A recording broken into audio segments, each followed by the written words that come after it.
conférence extrêmement importante.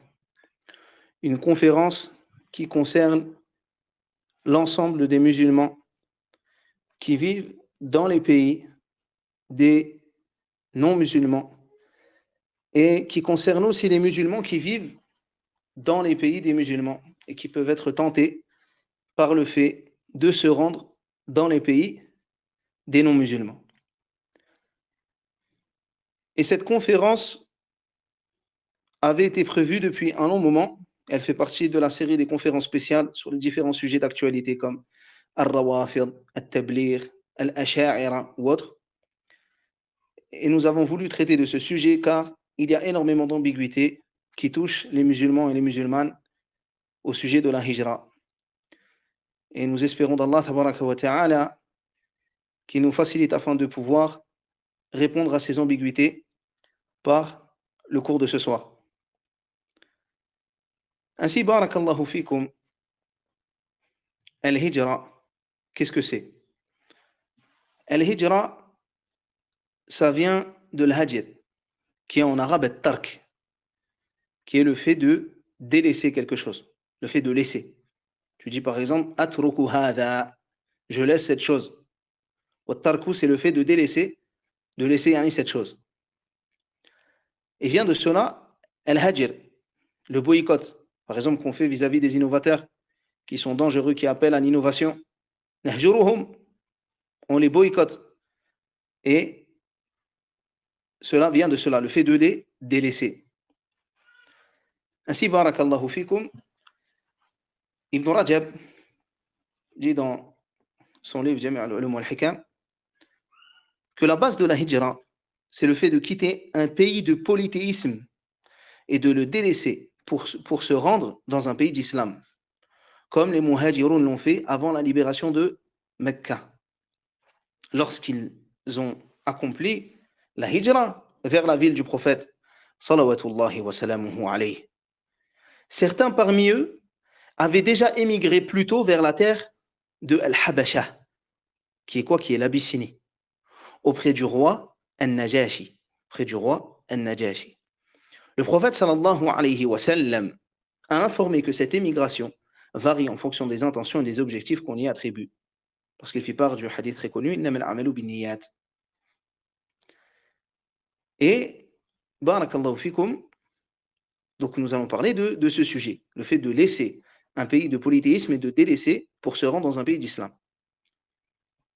Ainsi, subhanallah, je pense que l'ensemble des musulmans ici, et même l'ensemble des non-musulmans qui pourraient tendre l'oreille, seraient très heureux de savoir que les musulmans appellent à cela, appellent au fait de résider dans les pays d'islam. Les gens de la sunna appellent à combattre et à lutter contre le terrorisme, qu'il soit physique ou intellectuel. Ainsi, nous sommes contre les attentats qui se passent en Europe, que cela se passe en France, ou que cela soit commis par des athées en Allemagne, ou par encore d'autres personnes dans le monde qui revendiqueraient des attentats du fait de leurs croyances ou autres, de leurs égarements. Nous condamnons cela. Et en plus de cela, subhanallah, en plus de condamner le terrorisme sans double discours comme le font les innovateurs, par exemple lorsqu'ils sont sur les plateaux TV ou autres et qu'on leur demande au sujet du terrorisme ce qu'ils pensent de cela, ils te disent, moi je n'ai jamais connu Foulan, ou je ne sais pas, je n'ai pas de parole dessus. Non, clairement nous disons que nous combattons le terrorisme. Et en plus de cela, subhanallah, Allahu Akbar, nous disons aux musulmans de retourner chez eux. Nous demandons aux musulmans, nous leur transmettons cela, qu'il est important qu'ils retournent dans les pays des musulmans. Donc en plus, subhanallah, de dire aux musulmans de ne pas faire de mal aux innocents, nous leur disons de retourner dans les pays des musulmans. Ici, barakallahu fikum, l'imam Ibn Baz, rahimahullah, dit la hijra est le fait de se déplacer d'un pays à un autre. On dit qu'une personne a émigré vers tel pays lorsqu'elle y déménage pour y résider. Cependant, la hijra religieusement désigne le fait de quitter un pays de polythéisme pour un pays d'islam. Cela est appelé al-hijratu shar'iyya. L'émigration, la hijra légiférée, celle qui est la véritable hijra. Quant à la hijra, dans son terme linguistique, elle a un sens plus large. Il faut faire la distinction entre les deux significations. Le muhajir, dans le cadre de la hijra légiférée, est celui qui quitte un pays de polythéisme ou un pays où les innovations et les péchés sont répandus pour aller dans un pays exempt de ces problèmes. Il est alors appelé muhajir, comme furent appelés muhajirun, ceux qui ont accompli la hijra. Ceux qui sont partis, qui ont accompli la hijra en partant de Quraysh ou autre, et sont partis pour Al-Madinah. Ils ont été appelés ainsi parce qu'ils ont quitté un pays de polythéisme pour un pays d'islam. En revanche, d'un point de vue linguistique, le terme hijra est plus large et désigne tout déplacement d'une personne d'un pays vers un autre, ou d'une région à une autre, ou d'un état à un autre. Le sens est qu'une personne quitte le premier endroit pour s'établir dans le second. Ainsi, ne soyez pas étonnés qu'il y ait des gens qui soient des muhajirun comme des oiseaux, qui partent d'un endroit à un autre en fonction des saisons. C'est un muhajir du point de vue linguistique. Mais est-ce que c'est un muhajir du point de vue de la législation? Bien entendu que non. Barakallahu fikum. Et il y a une première hijra qui viendra précéder la hijra du corps. C'est la hijra du cœur. Ainsi, Ibn al-Qayyim rahimahullah ta'ala dit la hijra est de deux sortes. La hijra du corps, d'une contrée vers une contrée. Et la deuxième sorte de hijra est celle du cœur, vers Allah et son messager. Et c'est la véritable hijra, la hijra de base. La hijra du corps vient après elle. Et c'est la hijra qui comprend deux et qui comprend vers. C'est-à-dire, il accomplit donc la hijra avec son cœur de l'amour d'autre qu'Allah vers l'amour d'Allah, de l'adoration d'autre que lui vers son adoration, de la peur, de l'espoir et de la confiance autre que lui vers la peur, l'espoir et la confiance en lui, de l'invocation, de la demande, de la révérence et de la soumission, de la vénération d'un autre que lui vers l'invocation, la demande, la révérence et la soumission, la vénération de nul autre que lui, qu'Allah tabaraka wa ta'ala. Et c'est le sens exact de la fuite vers Allah. Fafirru ila Allah, fuyez vers Allah. Le Très-Haut dit fuyez vers Allah. Et c'est cela le sens. Le tawhid demandait aux serviteurs et le fait de fuir autre qu'Allah vers Allah. Allahu Akbar. Et cette hijra est obligatoire pour tous. Ainsi, cette hijra, barakallahu fikum, nous devons tous l'accomplir dans notre cœur avant de l'accomplir dans nos corps. Et le prophète sallallahu alayhi wa sallam a évoqué la hijra dans plusieurs hadiths. On va en citer plusieurs. Et parmi ceux-là, le hadith que je vous ai cité tout à l'heure, Innamal a'malu binniyat, qui est un hadith très connu. Dans ce hadith-là, le prophète sallallahu alayhi wa sallam justement nous parle وَمَنْ كَانَتْ هِجْرَتُهُ إِلَى اللَّهِ وَرَسُولِهِ فَهِجْرَتُهُ إِلَى اللَّهِ وَرَسُولِهِ. Celui pour qui sa hijra est pour Allah et son prophète, alors elle est pour Allah et son prophète. Et Ibn Rajab rahimahullah ta'ala dit à ce sujet, celui qui a émigré vers une terre d'islam par amour pour Allah et son messager, salawatullahi wa salamuhu alayhi, et par envie d'étudier la religion de l'islam et de pouvoir pratiquer sa religion qu'il ne pouvait pas pratiquer dans les pays de polythéisme, voilà alors le véritable muhajir vers Allah et son messager. Et il lui suffit comme honneur et comme fierté qu'il ait accompli ce qu'il eut comme intention, l'immigration d'Allah vers l'immigration vers Allah et son messager. Quant à celui pour qui l'immigration est l'immigration d'un pays de polythéisme vers un pays d'islam afin d'acquérir la vie d'ici-bas ou de se marier avec une femme comme dans le hadith, dans un pays musulman, alors son immigration est pour la raison pour laquelle il a immigré. Le premier est un commerçant et le second est un prétendant. Et aucun des deux est un immigré. Et dans sa parole, quand il dit que sa hijra est pour la raison pour laquelle il a immigré. Il dit Ibn Rajab, et dans sa parole, alors son immigration est pour la raison pour laquelle il a immigré. Il y a dans cela un rabaissement de la raison qui est en rapport avec la vie d'ici-bas, car il ne l'a pas évoqué. Comme il a dit dans le hadith où il dit donc sa hijra est pour Allah et son messager. Ici, il ne l'a pas évoqué. Il ne l'a pas évoqué en évoquant sa parole une nouvelle fois. Ainsi, barakallahu fikum, il y a dans cela une grande importance de comprendre ce qu'est la hijra, de pratiquer la hijra du cœur et de faire suivre la hijra du cœur par la hijra du corps. Barakallahu fikum. Et le cheikh, rahimahullah ta'ala, Hamoud ibn Abdillah al-Tuwayjiri dit, le cheikh Abu Muhammad al-Maqdisi, Sahib al-Mughni, le grand savant, dit dans son livre Al-Mughni, les gens en ce qui concerne l'immigration se divisent en 3 catégories. Écoutez bien, ouvrez bien vos oreilles, barakallahu fikum, que tous ceux qui sont atteints de shubuhat concernant la hijra, écoutent bien ce qu'on va citer maintenant. La première, celui pour qui l'immigration est obligatoire. La hijra, pour qui la personne pour qui la hijra est obligatoire. C'est celui qui en a la capacité et qui ne peut pas pratiquer sa religion de manière apparente, ni accomplir les obligations de sa foi en résidant parmi les mécréants. Pour lui, l'immigration est obligatoire. Et l'hijra, wajiba, elle est obligatoire.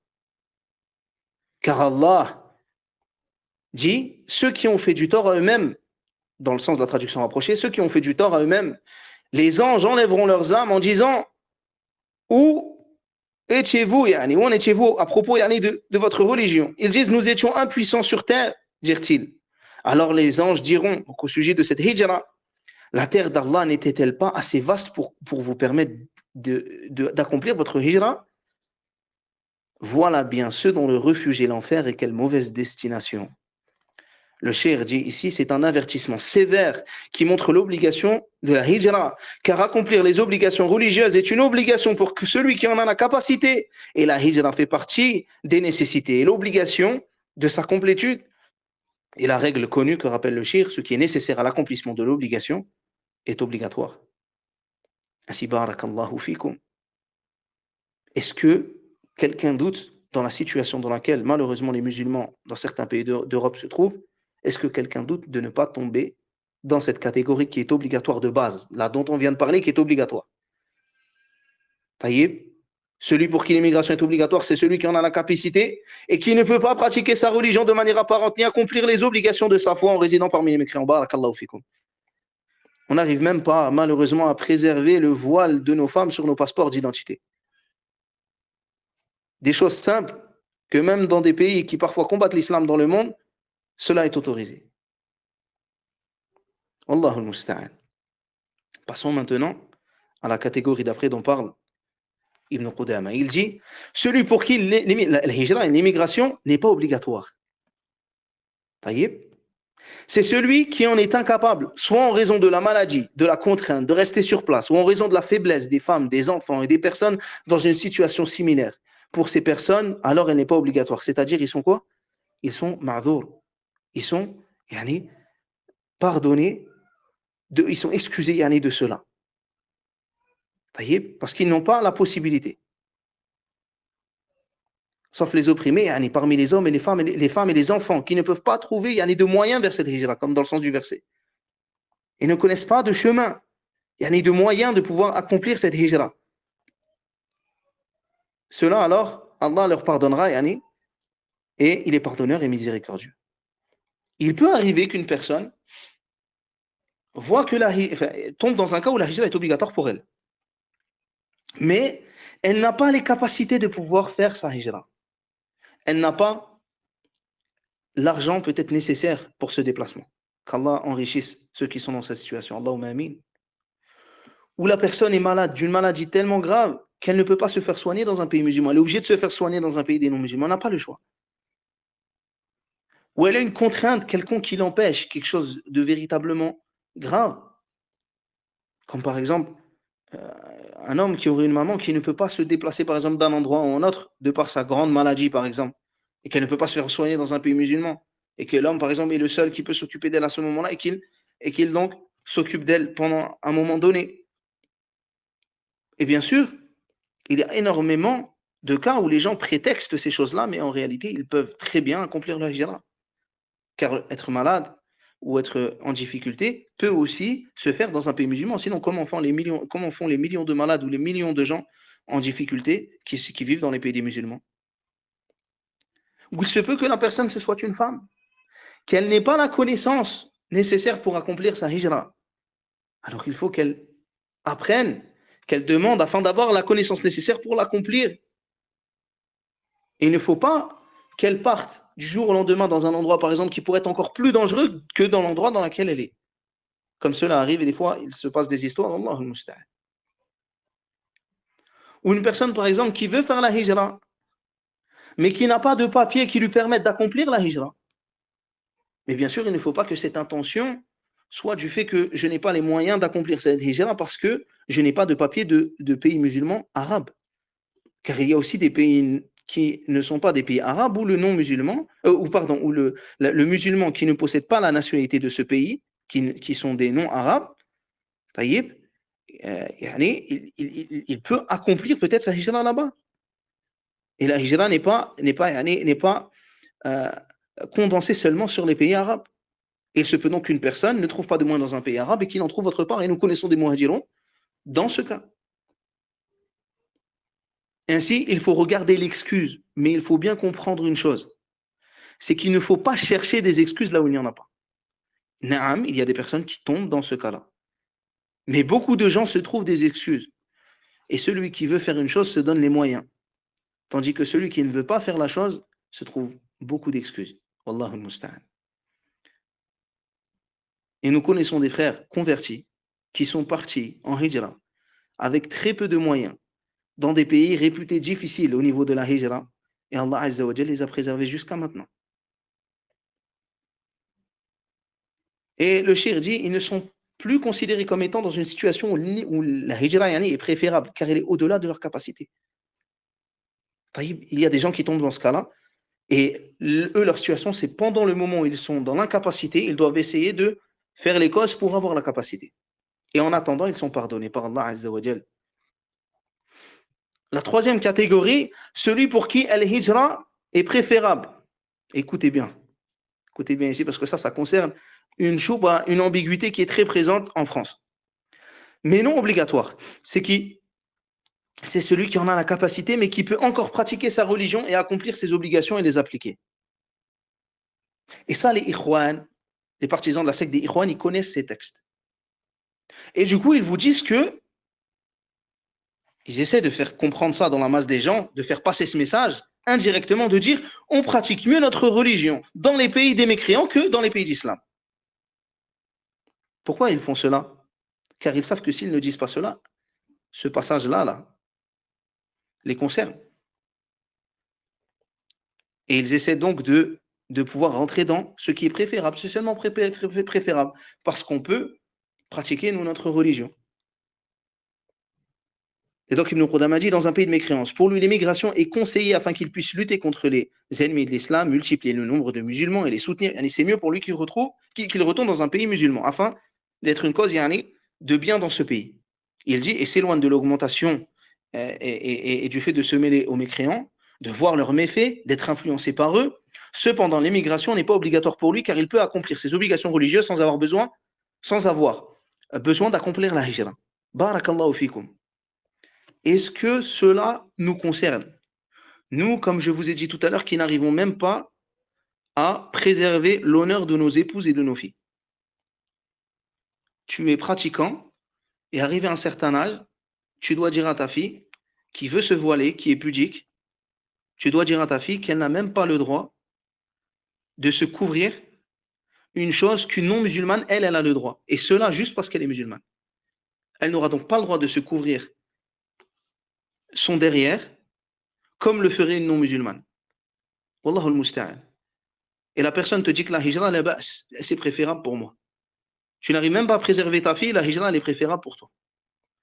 Tu n'arrives même pas, tu as peur de ce que tu enseignes à tes enfants car tu as peur qu'on te dise que tu es un extrémiste, alors que ce que tu enseignes est beaucoup plus modéré normalement dans les mots que ce qu'enseignent les juifs et les chrétiens dans leurs textes.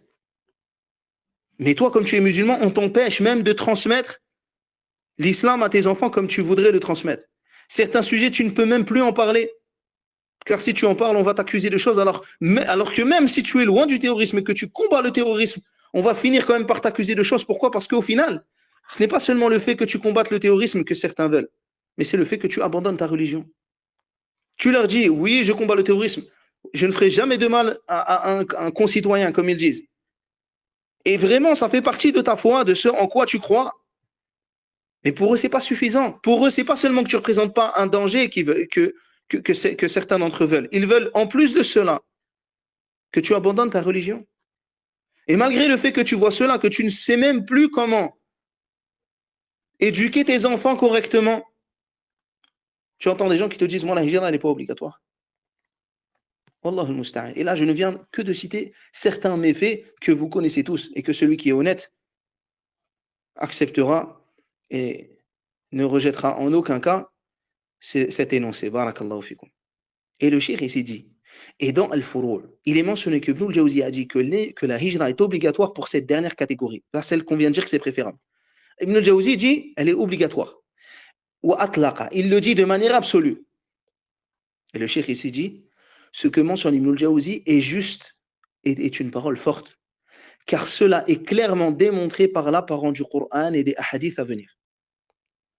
En ce qui concerne le Coran, Allah n'a excusé de l'émigration que les opprimés parmi les hommes, les femmes et les enfants. Dans le verset, il a excusé qui? Allah tabaraka wa ta'ala. Il a excusé les opprimés parmi les hommes, les opprimés ici, les faibles, mustad'afoun, parmi les hommes, les femmes et les enfants, qui ne peuvent pas trouver de solution, qui n'ont pas de solution pour faire la hijra. Si un homme fort est capable de pratiquer sa religion dans un pays de mécréance avait une excuse, alors Allah l'aurait certainement excusé, comme il a excusé les opprimés. Pourquoi on ne trouve pas dans nos textes cela? Le fait que la personne, Allah m'appelle et qu'elle est forte, elle arrive à pratiquer sa religion, donc elle a le droit. Pourquoi Allah ne l'a pas excusé cette personne-là comme elle a excusé les opprimés? Et le shir dit, concernant le verset de Surat Al-Anfal, et ceux qui ont cru et n'ont pas fait la hijra. Vous n'avez aucun lien de protection avec eux tant qu'ils n'émigrent pas et tant qu'ils n'accomplissent pas la hijra. Le shir dit ici, cela coupe toute alliance entre ceux qui ont émigré et ceux qui ne l'ont pas fait. Ce qui prouve que l'excuse n'est accordée qu'aux opprimés mentionnés dans Surat An-Nisa. Allahu Akbar. Ici, le shir continue et dit, quant au hadith, le premier est rapporté par Abu Daoud dans Sunan. D'après Samura ibn Jundub, il dit, le messager d'Allah sallallahu alayhi wa sallam a dit, quiconque se mélange aux polythéistes et réside parmi eux est comme eux. Ça ne veut pas dire qu'il est mécréant, mais cela montre de l'interdiction et de la gravité de ce qu'il fait. Et il est comme eux, il pratique des actes qui vont être comme les actes des mécréants. Et il va malheureusement être imprégné par eux et autres. Et on va voir de toute manière ce que dit le cheikh à ce sujet. Il est également rapporté par At-Tirmidhi dans son Jami' sous une forme qui exprime al-jazm, dans la science du hadith, disant que Samura ibn Jundub a rapporté que le prophète sallallahu alayhi wa sallam a dit, ne vous mélangez pas aux polythéistes, ne vivez pas avec eux, car quiconque vit avec eux ou se mêle à eux est comme eux. Le hadith a aussi été rapporté par al-Hakim dans Al-Mustadrak, dans les sciences du hadith, d'après Samura, radiyallahu anhu, qui dit, ne vous mélangez pas aux polythéistes et ne vivez pas avec eux, car celui qui vit avec eux ou se mêle à eux n'est pas des nôtres. Et ça, cela n'est pas des nôtres. Ça ne veut pas dire que ce n'est pas un musulman, mais cela montre la gravité du péché. Al-Hakim a dit, ce hadith est authentique selon les critères d'Al-Bukhari, bien qu'il ne l'ait pas rapporté. Et l'imam Al-Dhahabi, dans son Talkhis, a fait savoir que ce hadith est authentique selon les critères des deux cheikhs, Al-Bukhari et Muslim. Le sens apparent de ce hadith, yufidul umum, s'appliquant à toute personne qui choisit de vivre avec les polythéistes ou de se mêler à eux, et non à ceux qui le font par nécessité ou incapacité. Le deuxième hadith est rapporté par Jarir ibn Abdillah. Donc regardez, à ceux qui choisissent, pas ceux qui subissent. Ils n'ont pas les moyens. Le deuxième hadith rapporté par Jarir ibn Abdillah, il dit que le messager d'Allah sallallahu wa sallam a dit, je me désavoue de tout musulman qui vit parmi les polythéistes. On lui demanda, ya Rasulallah, lima? Pourquoi? Il répondit, parce que leurs feux ne doivent pas se voir les uns les autres. Le feu que tu allumes ne doit pas se voir, ne doit pas être vu par le mécréant, et toi tu ne dois pas voir le sien.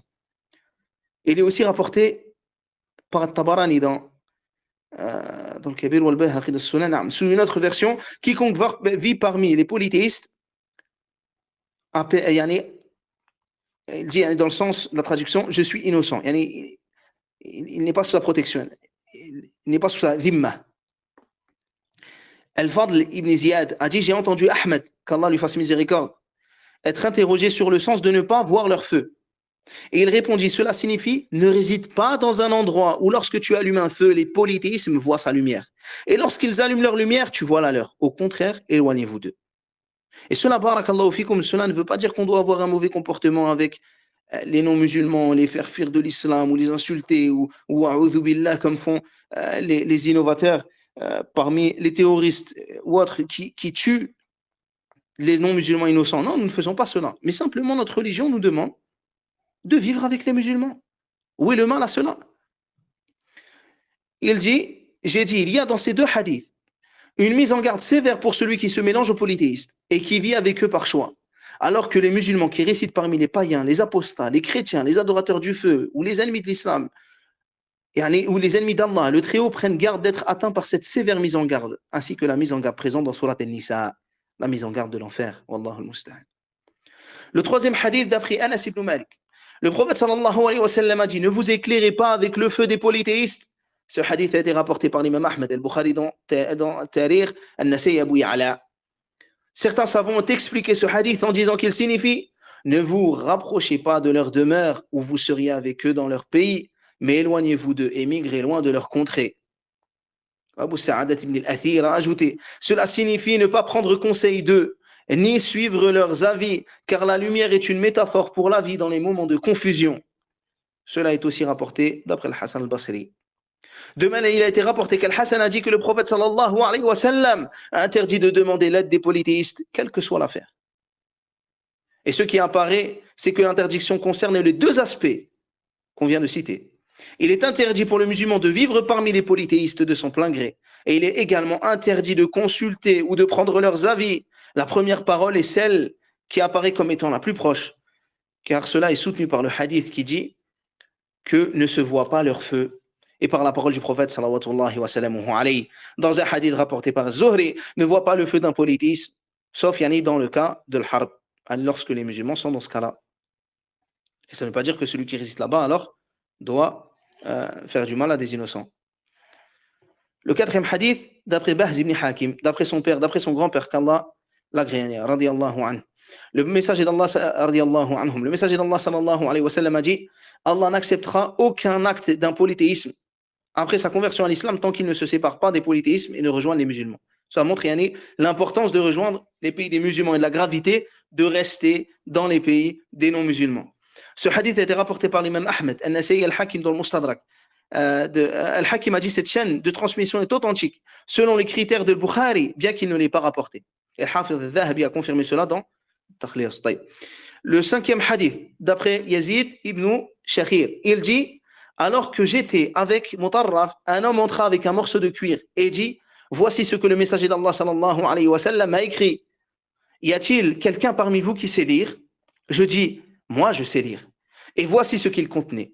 De la part de Mohammed le prophète sallallahu alayhi wa sallam, au fils de Zuhair ibn Uqaysh, que s'ils attestent qu'il n'y a de divinité digne d'adoration qu'Allah et que Mohammed est son messager et qu'ils se séparent des polythéistes et qu'ils acceptent le cinquième sur leur butin et la part de l'envoyé d'Allah, ils seront en sécurité sous la protection d'Allah et de son messager. Ce hadith a été rapporté par l'imam Ahmed al-Nasai. Le sixième hadith d'après Jarir, radiyallahu anhu, il dit, j'ai prêté allégeance au messager d'Allah salawatullahi wa salamuhu alayhi d'accomplir la prière, de m'acquitter de la zakat, de conseiller chaque musulman et de me séparer des polythéistes. Ce hadith a été rapporté par An-Nasai. Dans une autre version de ce hadith, Jarir radiyallahu anhu a dit, je suis allé voir le prophète sallallahu alayhi wa sallam qui recevait l'allégeance. Je lui ai dit, Ya Rasulallah, tends ta main pour que je te prête l'allégeance et impose-moi ce que tu veux, car tu es plus savant. Il répondit, je te demande l'allégeance, que tu adores Allah, accomplisses la prière, que tu t'acquittes de la zakat, que tu conseilles les musulmans et te sépares des polythéistes.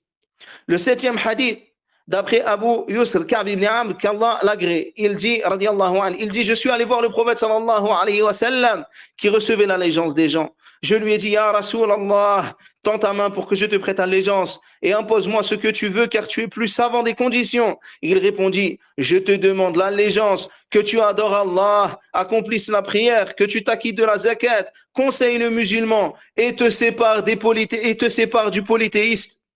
Et le 8e hadith, d'après Zuhri, qu'Allah lui fasse miséricorde, qu'il a rapporté de manière mursal, dans les sens du hadith. Le messager d'Allah sallallahu alayhi wa sallam a pris un engagement avec un homme qui venait de se convertir à l'islam en lui disant, accomplis la prière, tu t'acquittes de la zakat, tu fais le pèlerinage à la Kaaba, tu jeûnes le mois de Ramadan et que tu ne vois jamais le feu d'un polythéisme, si ce n'est que tu sois fi hal al-harb. Que les musulmans qui vivent parmi, donc là le shir dit, que les musulmans qui vivent parmi les ennemis d'Allah, qu'ils soient exaltés, méditent sur ces hadiths et les appliquent dans leur vie, alors qu'Allah tabaraka wa ta'ala dit الذين يستمعون القول فيتبعون أحسنه أولئك الذين هداهم الله وأولئك هم أولو الألباب. Ceux qui prêtent l'oreille à la parole puis suivent ce qu'elle contient de meilleur, ce sont ceux-là qu'Allah a guidés et ce sont eux les doués d'intelligence. Ainsi, il y a dans cela l'importance de suivre la parole du messager d'Allah, de suivre la parole d'Allah et de faire comme ce qu'ont accompli as-sahaba, la hijra. Le Cheikh Al-Uthaymin dit à ce sujet une parole extrêmement profitable qui sera, je l'espère, aussi profitable que celle qu'on vient de citer. Il dit, nous évoquons ici le jugement du voyage vers les pays de mécréance. Nous disons qu'il n'est pas permis de voyager vers un pays de mécréance si ce n'est sous 3 conditions. La première condition, l'individu doit avoir la connaissance qui lui permet de repousser les doutes à shubuhat. La deuxième condition, il doit avoir une foi solide qui le protège des désirs et des tentations shahawat. La troisième condition, il doit en avoir un réel besoin. Si ces conditions ne sont pas remplies, il n'est pas permis de voyager vers un pays de mécréance en raison des tentations, des dangers et aussi à cause du gaspillage de richesses, car la personne dépense beaucoup d'argent pour ses voyages.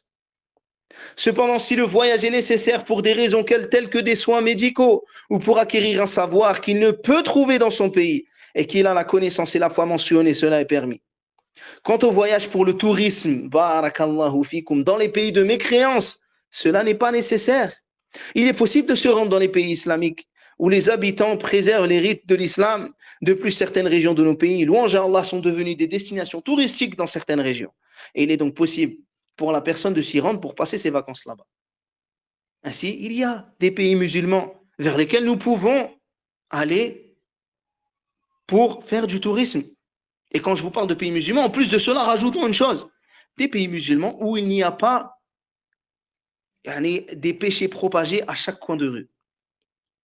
Car il se peut que la personne aille dans certains endroits du monde, dans certaines villes ou dans certaines contrées, et Cheikh Al-Uthaymin a une fatwa d'ailleurs dessus, qui soit pire, des fois, en termes de tentation de péché, pas en termes de mécréance, mais en termes de tentation vers le péché, que dans certains endroits, Allahul Musta'an, que dans, par exemple, un village qui serait situé je ne sais où. Cela ne veut pas dire qu'on a le droit de se rendre dans le village.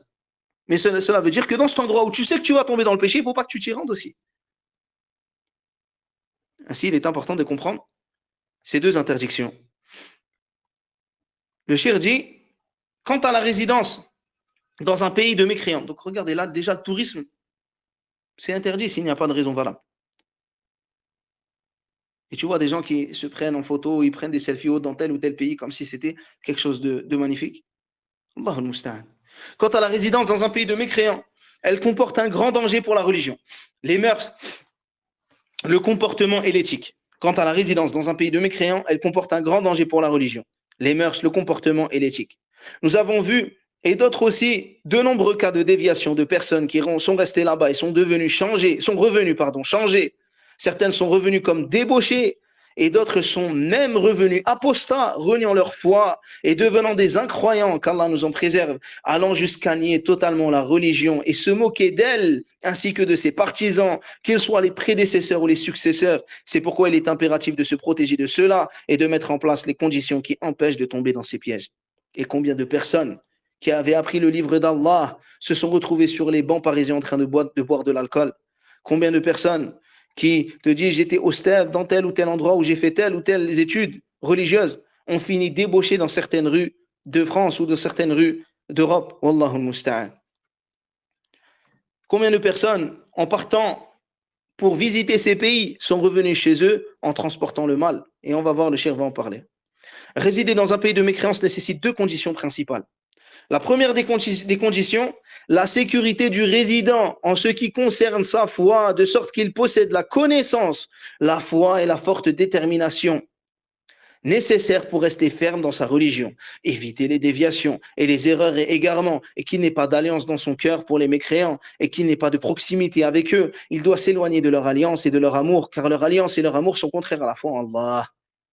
Et Allah tabaraka wa ta'ala dit dans son traduction rapprochée, tu n'en trouveras pas parmi les gens qui croient en Allah et au jour dernier, qui prennent pour amis ceux qui s'opposent à Allah et son messager, fussent-ils leur père, leur fils, qu'ils prennent... Non.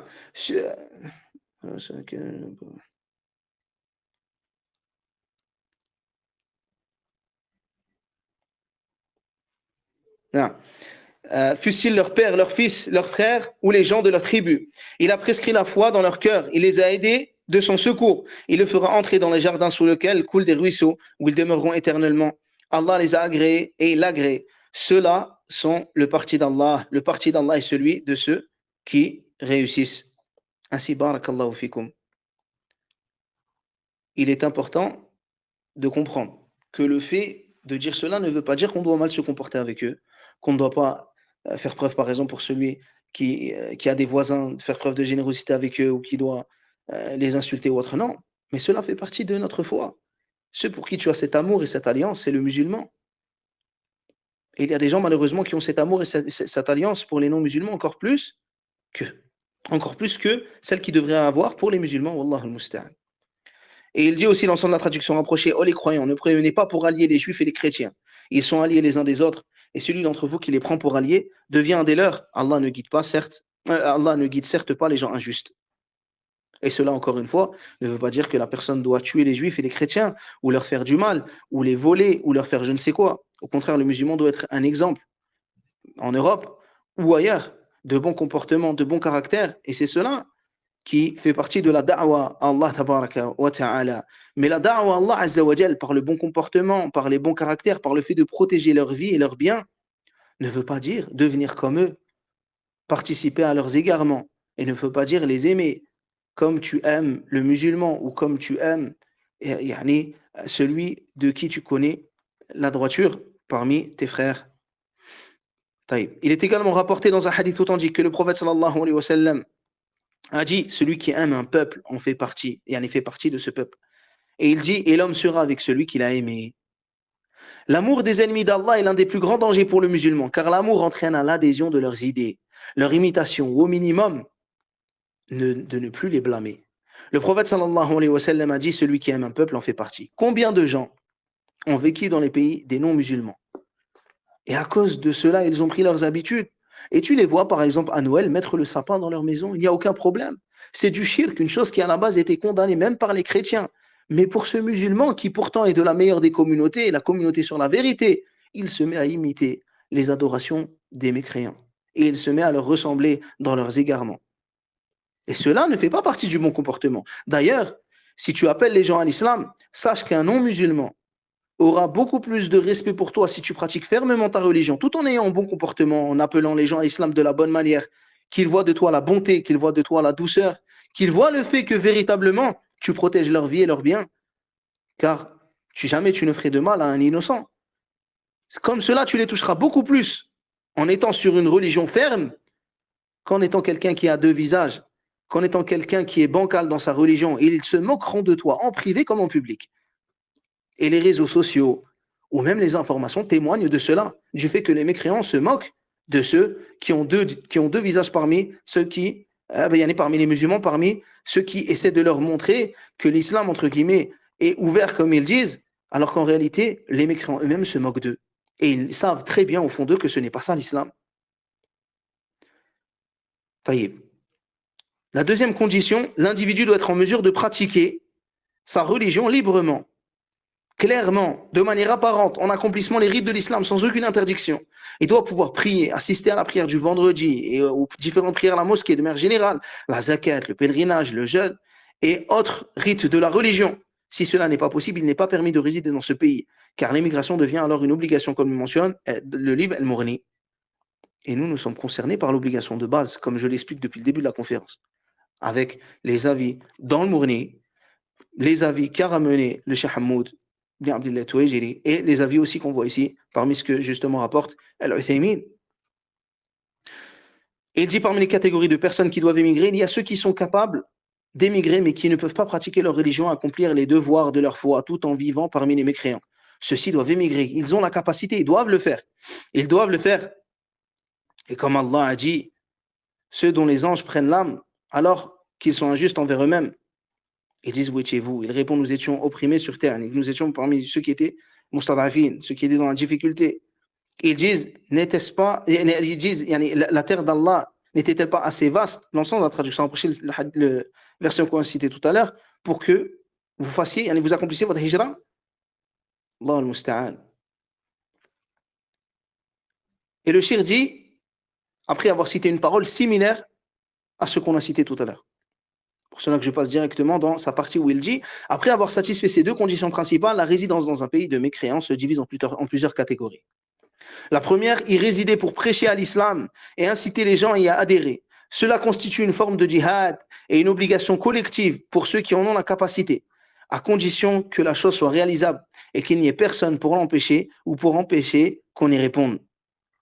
Car l'appel à l'islam fait partie des obligations de la religion et c'est la voie des prophètes. Et le prophète sallallahu alayhi wa sallam a ordonné de transmettre sa parole dans chaque époque et chaque endroit. Il dit transmettez de moi ne serait-ce qu'un seul verset. Si par exemple, quelqu'un parmi les gens qui ont de la science se rend dans un pays des non-musulmans, alors fait partie du djihad légiféré, pas le djihad de Daesh ou d'Al-Qaïda qui tue des innocents sur des places de marché ou dans des rues. Du djihad légiféré, le véritable djihad, pas le djihad des terroristes, qui est d'appeler à l'islam par le bon comportement, en expliquant la religion, en exposant la religion clairement, en donnant des cours, en répondant aux questions, en réfutant les ambiguïtés. Alors, il y a dans cela un bien. Mais cela ne doit pas se faire, barakallahu fikoum, en détriment du prêcheur. Ainsi, subhanallah, il y a eu une question similaire qui fut posée à un cheikh de Médine, le cheikh Ali Abu Boutaïn, sur ce sujet. Et elle répondit justement sur l'autorisation pour celui qui appelle à Allah tabaraka wa ta'ala. Et lorsque je lui fis part de certaines choses qui arrivent à celui qui appelle Allah tabaraka wa ta'ala en France, il dit alors dans ce cas-là, la hijra est aussi obligatoire pour eux. Car barakallahu fikum, le fait de se préserver d'un mal passe avant le fait de ramener un bien. Si le prêcheur voit qu'en étant dans ce pays, comme dit ici le cheikh, à condition que la chose soit réalisable et qu'il n'y ait personne pour l'empêcher ou pour empêcher qu'on y réponde. Si le prêcheur voit que dans ce pays, lorsque tu appelles Allah tabaraka wa ta'ala, tu es combattu, tu es emprisonné ou il t'arrive telle ou telle chose, alors pourquoi la personne se rend dans ce pays? Et les gens qui sont dedans devraient eux-mêmes du coup réfléchir au fait de partir. Car pourquoi eux restent-ils? La deuxième chose, y résider pour étudier la situation des mécréants et connaître leurs déviations dans les croyances, leurs fausses idolâtries, leurs mœurs corrompues et le désordre comportemental qui s'y trouve, afin que les gens prennent garde d'être trompés par eux et que cela permet d'avertir à ceux qui sont impressionnés par eux de la réalité. Et cette résidence est aussi une sorte de djihad. Le djihad légiféré, pas celui qui tue justement les innocents, mais celui du djihad scientifique qui permet d'exposer aux gens la fausseté des choses, de ce que cela comprend comme mise en garde contre la mécréance et ses partisans, ainsi que ce que cela contient comme chose faisant aimer l'islam et la guider qui s'y trouve. Car certes, la perversion de la mécréance est une preuve de la grandeur de l'islam, comme dit le poète, et c'est par le contraire que les choses deviennent claires.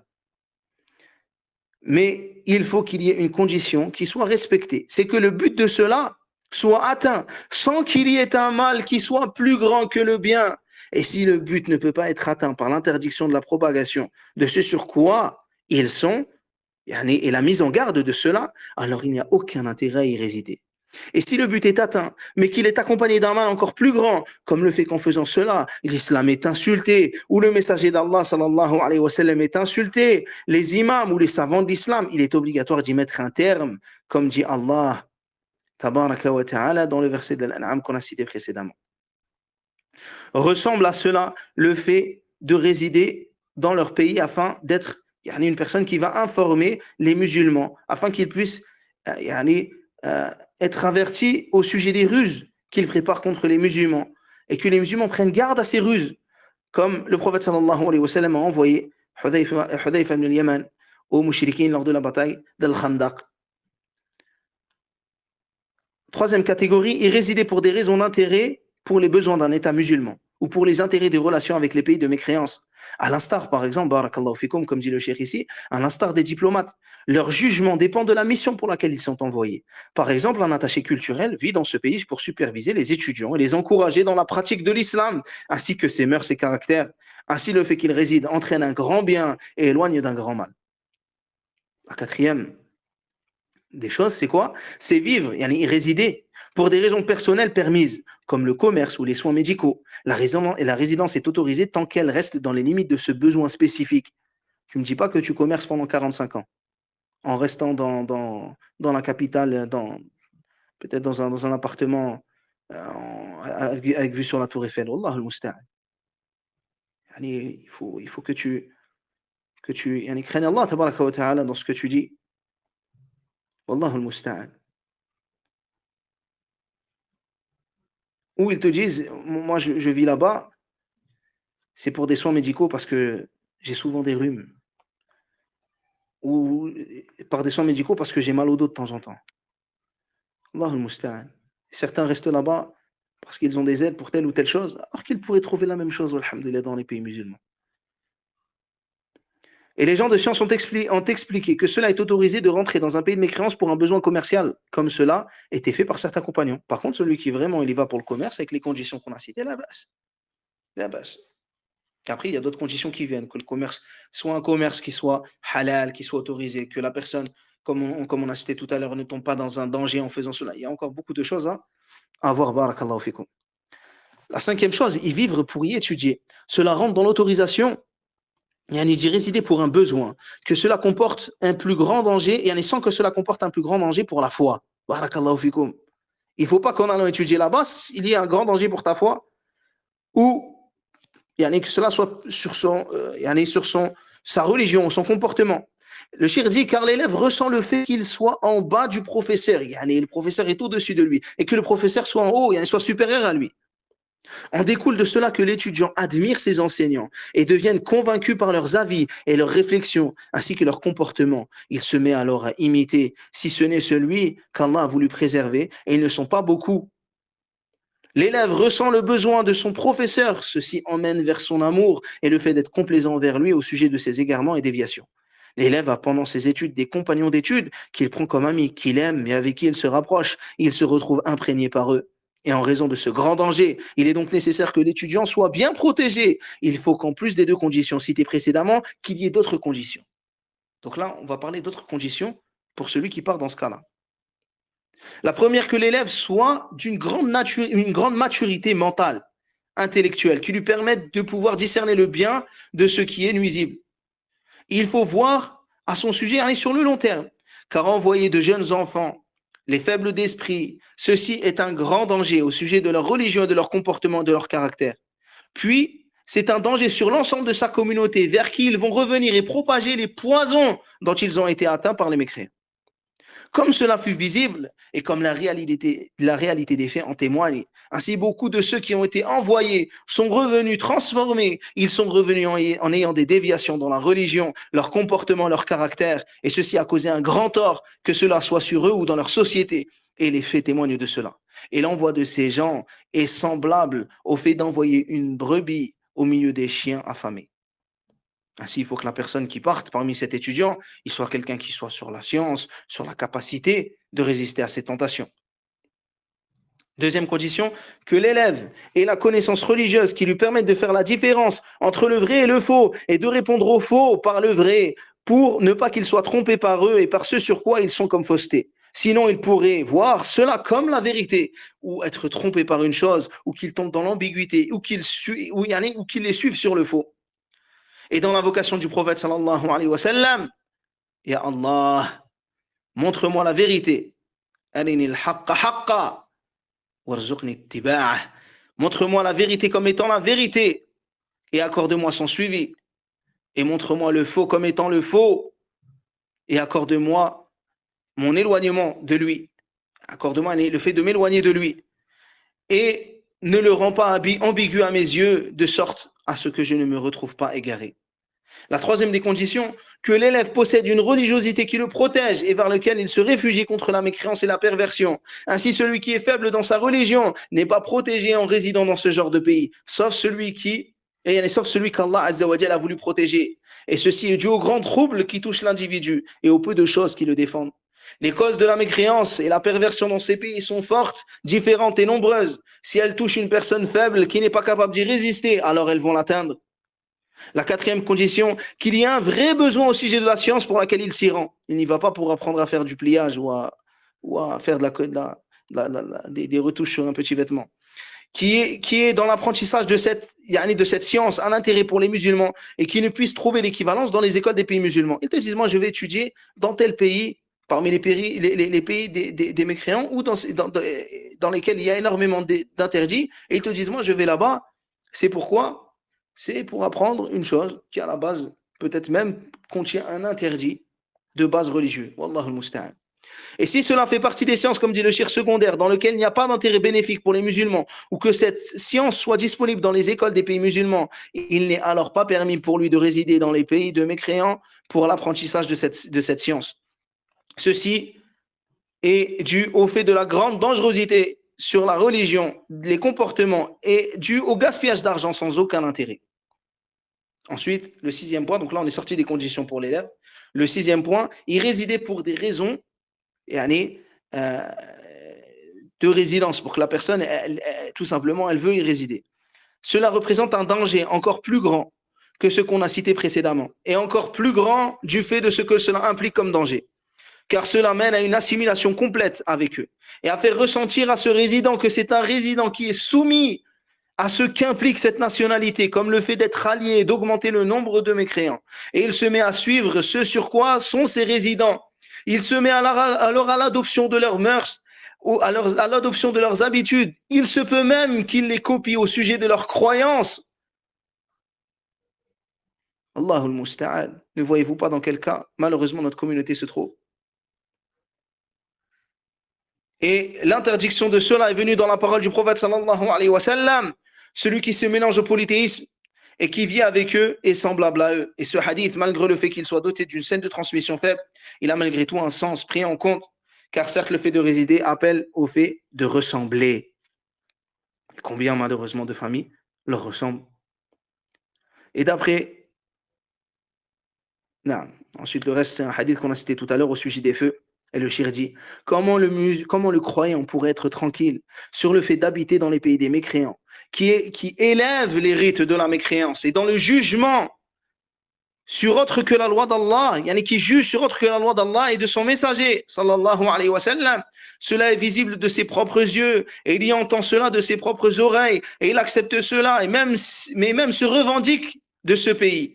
Il y habite avec sa famille et ses enfants, et s'y repose comme il se reposerait dans un pays dans les pays des musulmans, malgré le grand danger qui pèse sur lui, sur sa famille et ses enfants dans leur religion et leur comportement. Et parmi les ambiguïtés qui touchent les gens, et nous allons, après avoir terminé ce nouveau chapitre, faire part de certains témoignages de nos frères muhajiroun qui sont présents, incha'Allah. Nous parlons de certaines réponses à des ambiguïtés. Sur le fait qu'en France, tu peux pratiquer ta religion, ou en Europe, je pense que ce qu'on explique depuis tout à l'heure répond à cette question.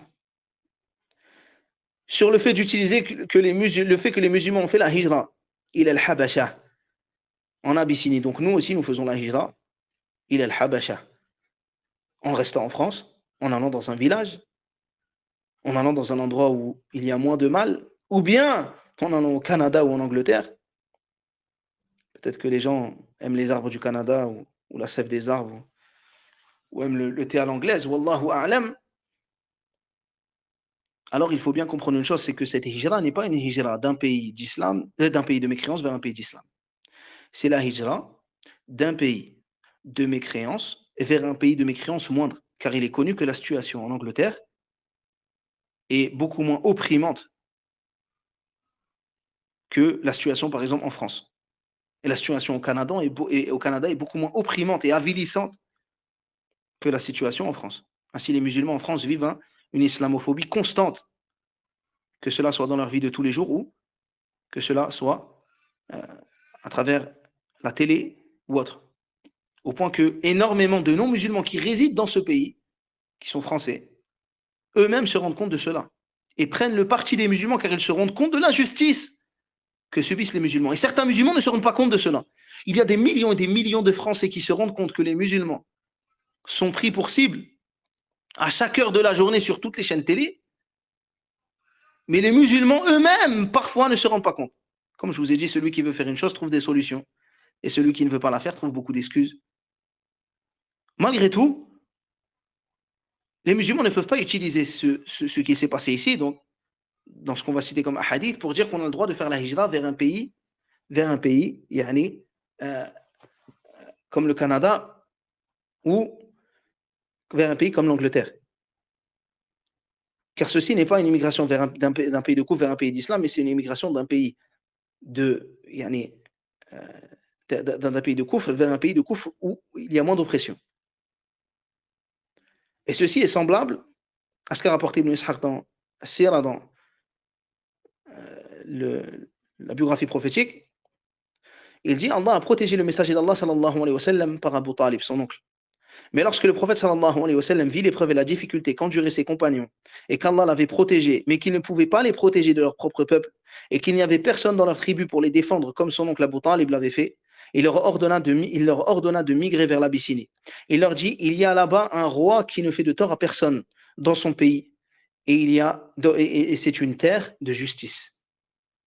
C'est-à-dire que là-bas, il n'allait pas être opprimé comme Quraysh.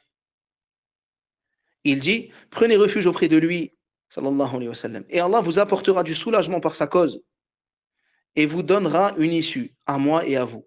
Ainsi, certains de ses compagnons migrèrent vers l'Abyssinie par crainte de la persécution, fuyant vers Allah avec leur religion, tandis que d'autres cachèrent leur islam.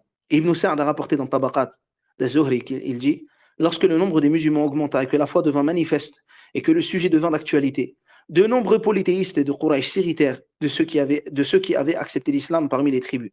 Ils les torturèrent et les emprisonnèrent et tentèrent de les faire renier leur religion. Alors le messager d'Allah sallallahu alayhi wa sallam leur dit, éparpillez-vous dans la terre. Ils lui demandèrent, Ya Rasulallah, où devons-nous aller? Il répondit, ici, et il désigna l'Habasha, l'Abyssinie. C'était la terre qu'il préférait pour que les musulmans immigrent. Certains partirent avec leur famille et d'autres partirent seuls jusqu'à ce qu'ils atteignent la terre d'Abyssinie.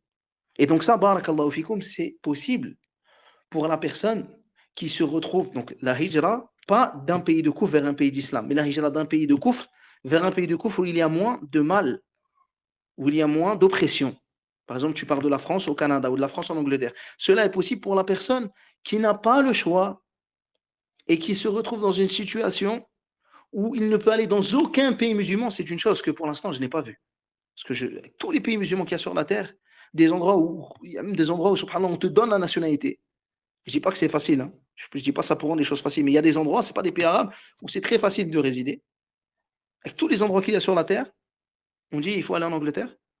Mais admettons qu'il y ait un cas où la personne n'ait pas le choix que d'aller dans un pays où il est moins oppressé. Alors là, c'est autorisé pour lui d'aller dans un pays où il subit moins d'oppression.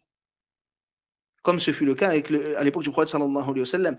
Mais est-ce que les musulmans, quand il y a eu la hijra à Médine et qu'enfin ils avaient une terre d'islam, est-ce qu'ils ont dit on va faire la hijra dans un autre endroit? La hijra, c'était faire la terre d'islam.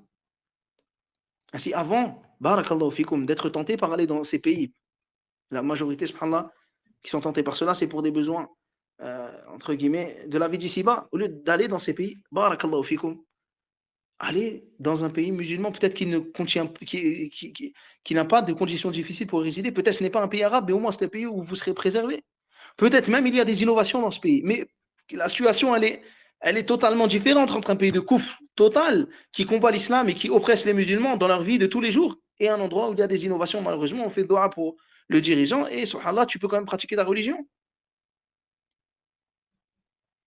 Aussi, barakallahu fikum, pour celui qui fait la hijra, il est important de choisir l'endroit, il y a le meilleur endroit possible où vous pouvez aller. Vous choisissez le meilleur des endroits, l'endroit le meilleur que vous pouvez trouver. Et ensuite, vous allez en fonction, et allez le moins pire. Alors, si au bout d'un moment, vous n'arrivez plus à trouver un bon endroit, vous allez dans le moins pire des endroits où vous pouvez aller. Et dans le meilleur des endroits où on peut aller, ça ne veut pas dire le meilleur endroit où il y a de l'argent. Mais c'est le meilleur endroit où tu préserves ta religion. Ainsi, il y a des endroits où certains vont, où c'est très difficile de préserver sa foi dans ces endroits. Il est préférable d'aller au fin fond d'un pays d'Afrique où tu sais que tu vas pratiquer ta religion correctement et où tu ne vas pas être tenté par certaines tentations.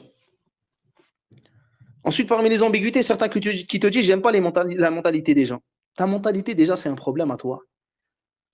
Tu n'aimes pas la mentalité des gens. Quand tu fais ta hijra, tu fais la hijra pour la mentalité des gens. Tu fais ta hijra pour les gens. Tu viens vivre avec les gens. Tu vas habiter chez les gens. Tu vas être dans leur jardin comme ça sur un tas de paille, toi et ta famille. On va te ramener de l'eau, de la viande. Taqi rabbak. Quelles sont ces excuses? Le problème, c'est ta mentalité à toi. Si, subhanallah, si tu vas dans ce pays, tu y vas pour Allah tabaraka wa ta'ala. Et si tu n'aimes pas la mentalité, alors sois quelqu'un de bien et éduque tes enfants sur le bien. Et tu seras une cause du changement. Taqi rabbak.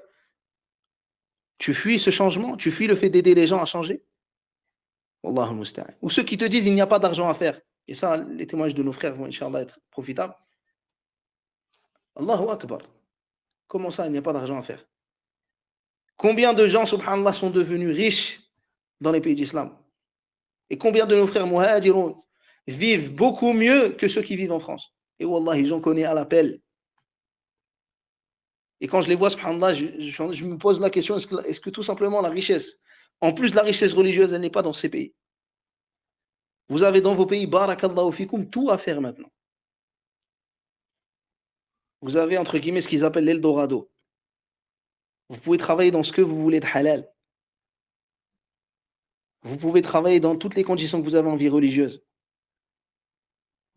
Et il y a de l'argent à faire. Il y a des frères qui sont devenus riches en faisant des petits commerces de snacks et en s'agrandissant. D'autres en vendant des poissons, des choses. Yani.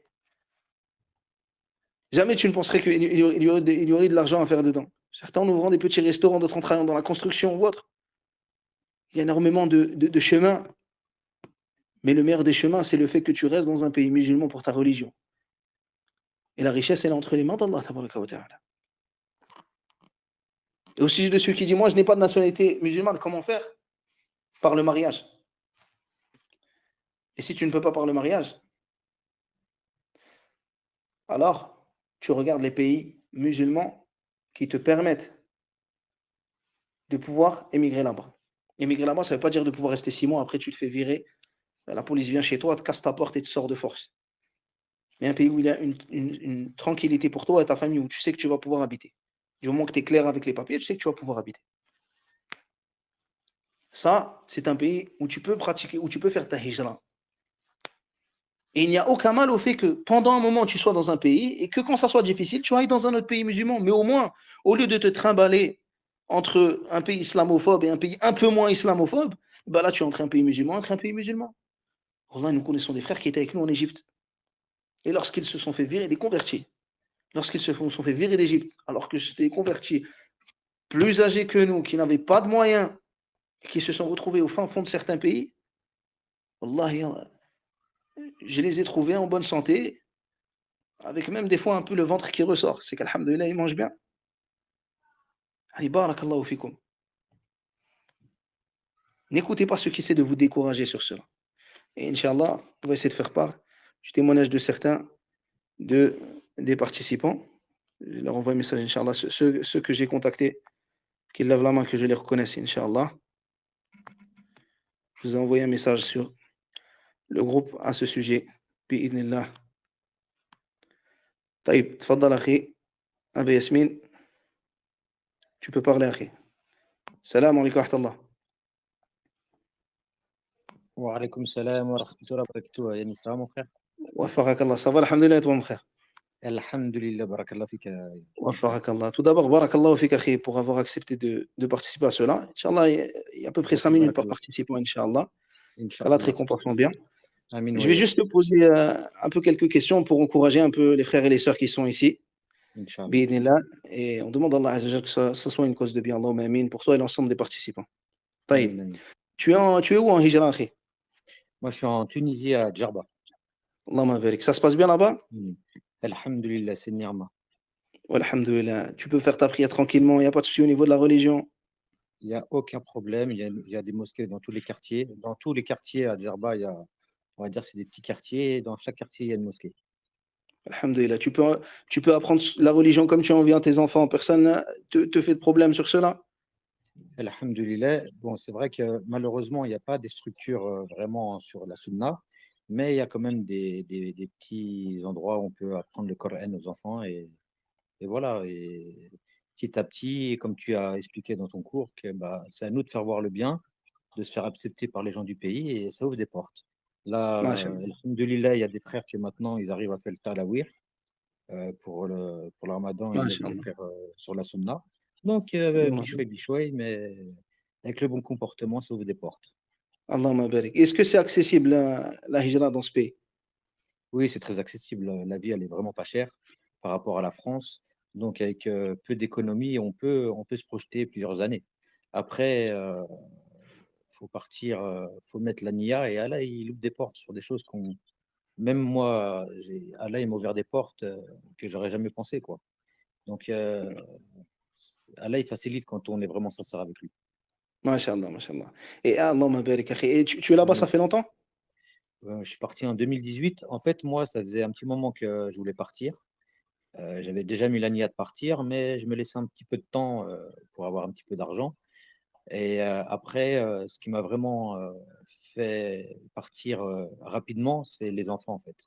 C'était par rapport à mes enfants. En fait, c'était l'élément déclencheur, c'était mes enfants parce que ils devaient aller à l'école. Et là, j'ai dit à ma femme, il faut vraiment qu'on parte. Et je dis, on va pas rester plus longtemps. Et donc, on est parti et Allah, il m'a ouvert des portes. À préciser que ce n'est pas l'école le problème et l'apprentissage, mais c'est certaines choses qui sont apprises à nos enfants qui peuvent poser problème au niveau religieux. Mais sinon, de base, les musulmans, ils veulent que leurs enfants étudient et qu'ils soient comme n'importe qui, par exemple, voudrait médecin ou qu'ils terminent avec de grandes études. Et au contraire, nous Exactement, sommes pour exactement. Mais sauf l'apprentissage. que moi, je voulais pas qu'ils aillent à l'école française avec, avec toutes les nouvelles lois qu'ils avaient mis en place. Il y avait des choses que je voulais pas qu'ils enseignent à mes enfants. Et c'était l'élément déclencheur que je savais que très bien dans les pays musulmans, ils n'enseignent pas ces choses-là à nos enfants.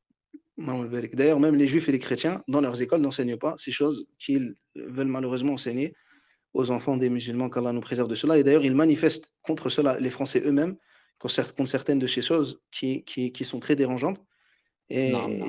qu'ils n'enseignaient pas par le passé. Et je pense que tout le monde sait de quoi on parle. On ne parle pas de la science en elle-même, mais on parle des choses qui rentrent dans les mœurs directement des enfants. À كل حال أخي، Exactement. بارك الله فيك. Et au niveau des reconvertis, il n'y a pas de souci pour habiter là-bas? Bah écoute, non, il n'y a pas de souci pour le reconverti. Il y a beaucoup de, bah justement, il y a beaucoup de reconvertis. Il y a même carrément des couples reconvertis. Bon, il y a juste un petit problème, c'est par rapport aux papiers. C'est un petit peu difficile pour avoir les papiers, la carte de résidence. Donc, il y a deux solutions. C'est soit tu vas au poste de police, ils te donnent une carte de résidence provisoire de 3 mois que tu peux renouveler autant de fois que tu veux.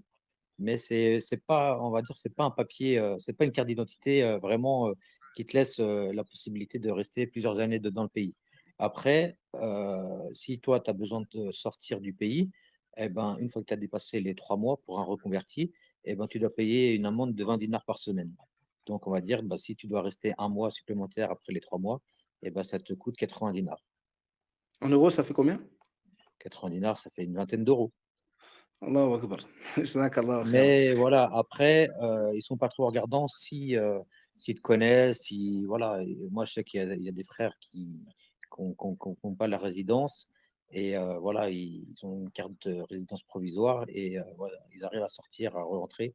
mais parce qu'ils les connaissent. Voilà. Donc, en fait, si tu as une bonne relation avec le commissariat de ton quartier, normalement, il n'y a pas de raison qu'il te pose de problème. Et puis voilà, après, comme je t'ai dit, le bon comportement t'ouvre des portes. Alhamdulillah. Et dis-moi, akhi, au niveau de la vie de manière générale, ça revient à combien par mois pour quelqu'un qui vit normalement, yani, sans excès, sans se priver? Bah, après, après, on va dire qu'il y a quand même pas mal de frères qui ont fait Hijra en Tunisie, à Djerba. Ils ont acheté un bien. Donc, bah, déjà, quand tu as pas le loyer, bah, déjà, tu as pas beaucoup de choses à payer. Après, celui-là qui veut, par exemple, qui a pas les moyens de s'acheter un bien tout de suite, il peut trouver des appartements pour 150 dinars, voire 200 dinars. Bon, après, c'est chacun ses moyens, tu vois. En Après, euros, ça fait combien? on va dire, allez, pour 50, 60 euros, tu peux trouver quelque chose. Masha'Allah. Allahumma Mais barik. après, voilà, celui-là qui a un peu plus de moyens, il peut trouver une maison avec piscine, parce que Djerba, quand même, c'est une île, donc il fait relativement beau toute l'année. Après, on va dire que après, c'est toi et ton budget, mais pour 1000 dinars, tu peux avoir une maison avec une piscine, ce qui représente à peu près allez, 250 euros. Allahumma barik. Taïb, akhi. 250 euros, 300 euros. Après bah, niveau nourriture, bah, la nourriture, elle n'est pas chère en Tunisie. Allahumma barik. T'en as pour combien à Et peu près par mois pour la nourriture? Une personne standard, yani. on va dire une grande famille peut aller, si vraiment elle fait pas d'excès et tout ça, je pense que pour 300 euros, elle peut s'en sortir. Allahumma barik, Allahumma Mais barik. elle Allah. vit vraiment bien. Elle, Vit très bien, hein. elle On vit parle très pas de très bien quelqu'un avec qui. 300 euros. On va Non, dire avec 300 euros, elle vit très très bien.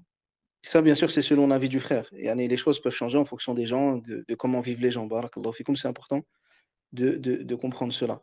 Yani, de manière générale, alhamdoulilah, tu as rencontré de grandes difficultés là-bas où ça va, alhamdoulilah, sans trop de problèmes? Non, sincèrement, alhamdoulilah, moi, comme je t'ai dit, du moment où tu pars vraiment et tu fais. En fait, faut vraiment. En fait, la hijra, c'est compliqué parce que c'est vrai que malheureusement, en France, on a nos habitudes. Il y a des choses que bah, c'est dur à quitter. Mais une fois que tu mets vraiment la sincérité et tu mets vraiment ta confiance en Allah et que tu sais pourquoi tu pars, sincèrement, Allah, il facilite. Sincèrement, il facilite. Moi, franchement, je suis parti, j'avais peur de plein de choses et toutes mes craintes, elles sont parties quand j'étais là-bas. Parce que déjà, bah, tu vois, tes enfants, ils sont épanouis. Moi, ma fille, elle met le foulard depuis qu'elle est partie là-bas. Elle a quel âge? Ma fille, maintenant, elle a 9 ans, ça fait 2018. Depuis 2018, elle met le foulard là-bas. Tes enfants, ils peuvent aller à la mosquée avec toi sans aucun Et, problème, il n'y a et- personne et- qui te regarde. À l'école, elle et- peut mettre le foulard, ils peuvent prier à l'école. Donc, c'est une nirma, en fait. Donc, toutes tes craintes que tu as, elles se remplacent par des choses que tu voulais qu'il y ait en France et qu'il n'y a pas, en fait. Allahumma barik, Allahumma barik. Et est-ce que tu Donc, regrettes yani, ta hijra? oh non, surtout pas. Pour rien au monde, je retournerai en France, sincèrement, et je demande à Allah qui m'accorde de finir ma vie dans un pays musulman, que ce soit en Tunisie ou Allahumma ailleurs, mais je demande à Allah qui me laisse dans un pays musulman, que je retourne ya Rab, pas en France ou dans un autre pays qui n'est pas musulman. Parce que quand on Allahumma goûte barik. à un pays musulman, c'est sûr qu'il y a des craintes, il y a beaucoup de choses. La mentalité des gens, c'est pas la même et tout ça. Mais en fin de compte, comme tu dis, on fait la hijra pour nous déjà, pour Allah, et pas pour les gens. Allahumma barik, akhi, Allahumma barik. Barakallahu fik, akhi al-karim, pour ton témoignage. Frère, Wa c'est un fik converti, barakallah. donc c'est un témoignage qui est important. Allahumma barik. Un autre frère aussi qui est de Tunisie, est-ce qu'il est là? Un ancien compagnon d'études à moi, est-ce qu'il est là? Lève la main, que je te reconnaisse. Barakallahu fik. Jazakallahu khairan, Yasmin. Amin, barakallah fik, akhi. Barakallah. Je quitte. طيب Naïm? Naïm, il n'est pas encore là. طيب, on va prendre Saad alors. Tfadal, akhi. Tu peux parler, akhi Saad. Tu es là? Akhi Saad? السلام عليكم. عليكم السلام ورحمة الله. مرحبا أخي، مرحبا. حفظك الله. حضرتك تمام؟ الحمد لله. بارك الله فيك أخي. تمام. وفقك الله. Akhi, du coup, آمين. je vais te poser quelques questions. Barakallahu fik d'être تفضل. venu. Qu'Allah te récompense en bien. C'est moi qui te remercie, Yanis. Jazakallahu khairan, akhi. Tu es où en Hijra, akhi, à l'heure actuelle? Et tu étais où avant? Moi, je suis actuellement en Égypte depuis 3 ans et demi. Avant l'Égypte, j'ai fait 4 ans au Sénégal. Donc, ça fait maintenant 7 ans que j'ai quitté la France, que, bifadlillah azza wa jal, j'ai pas mis les pieds en France depuis 7 ans, alhamdulillah. Un peu plus Allahumma de 7 ans barik, maintenant. Allahumma barik, Allahumma barik. Et il me semble que tu as un commerce qui t'a permis aussi de t'aider dans ta hijra, c'est ça? Tu as un Ouais, métier qui t'a permis de t'aider. bien sûr, en fait, j'étais agent de sécurité en France et je suis parti, j'avais pas de métier dans les mains et en fait, il y a une cause qui a fait que j'ai dû apprendre un métier et ça a été le graphisme. Donc, je vis du graphisme maintenant. D'ailleurs, j'ai travaillé pour toi. Je Non, travaillais pour toi. C'est comme ça qu'on non, s'est connus. c'est toi qui Et as fait les livres Al-Wahyan. voilà, les Allahumma couvertures de barik. livres Al-Wahyan, Couverture de livres. alhamdoulilah. Allahumma barik. Barakallah. Et donc voilà, et ensuite j'ai lancé ma formation de graphisme. Maintenant ça s'est un peu calmé. Et là on est en train encore de se reconvertir dans autre chose. Et voilà, Allahumma la barik. hijra ouvre de grandes opportunités. Allahumma barik, akhi. Alhamdulillah, c'était accessible au Sénégal, c'était comment? Oui, le Sénégal c'était accessible, c'est très accessible au niveau des papiers. Je pense qu'il n'y a pas beaucoup de pays musulmans qui sont aussi faciles. Je veux dire, juste avec un passeport français, on vit là-bas comme en France au final. Après, ce qui est plus difficile au Sénégal, c'est au niveau religieux peut-être, parce que le soufisme est très, très, très implanté, bien plus Hmm. que dans les pays du Maghreb et même bien plus que dans certains pays africains qui sont aux alentours. Le Sénégal, c'est vraiment particulier, c'est très, très dur à vivre de ce côté-là. En fait, on a du mal à se projeter, surtout moi en étant reconverti français, déjà, c'est pas mon pays. Et on a du mal à se voir passer des années là-bas, vivre au milieu du shirk, surtout qu'on voit que le shirk, en fait, on s'y habitue. Et on voit que nos Hmm. enfants, en fait, on a du mal à s'imaginer nos enfants grandir là-dedans. Après, Après, au-delà de ça, ça reste quand même un pays où on est à l'aise, où l'islam n'est pas du tout combattu, vu que les gens sont dans l'islam, les où musulmans, la darwa salafia, en fait, elle est pas du tout, en fait, elle est libre parce que pour eux, on est une tariqa parmi d'autres tariqas. Donc, on est très libre, il n'y a aucun problème de ce côté-là. c'est important aussi de rappeler ça. C'est qu'au Sénégal, alhamdoulilah, il y a beaucoup de frères salafis. Il y a aussi une da'wa là-bas. Il y a aussi des frères qui Ah, font il y a la une da'wa. très bonne dawa. Et au-delà de ça, c'est le adab des frères là-bas. J'ai jamais vu des frères avec un adab, même dans le ijtihad, dans les ibadat et tout, c'est incroyable. Ils sont très, très mouchtaïd, les frères. Il y a vraiment un adab. En fait, je pense que vraiment le point positif que je peux retenir du Sénégal, c'est vraiment le adab des frères. Je pense que ça m'a Ce fait sont des beaucoup gens de bien. gentils, les Sénégalais. Allahumma barik. Gentil et pas de tachaddoud et très patient dans la dawa. En fait, Ouais. nous, quand on sort de France et qu'on arrive là-bas, en fait, ça a un impact sur nous parce que nous, on est complètement l'inverse, en fait, en général, les frères de France. Et pour vivre là-bas, faut beaucoup d'argent. Ouais, Sénégal, ça coûte très cher. Ça coûte très, très cher. Le loyer, c'est plus de 300 euros et on vit dans du sable. Enfin, le quartier. Ouais, Mhm. c'est vraiment cher pour ce que c'est, en fait. Il y a très peu d'infrastructures. Les enfants, il y a très peu de choses à faire et ça coûte cher. Donc, Ça coûte cher, donc vraiment. tu conseilles pour celui qui va là-bas et qui justement veut profiter de la facilité des papiers, tu conseilles que le frère ait de l'argent, alhamdoulilah, avec lui. Ouais, ouais, bien sûr. Soit, en fait, moi, ce que je Un conseille même travail. aux plupart des frères, voilà, c'est parce que de l'argent, quelque somme que tu aies, la somme, tu la dépenseras. Donc, moi, je conseille toujours aux frères, le mieux, c'est d'avoir un métier dans les mains ou de se former à un métier, ne serait-ce que rapidement et même ne serait-ce que partir et apprendre un métier sur place.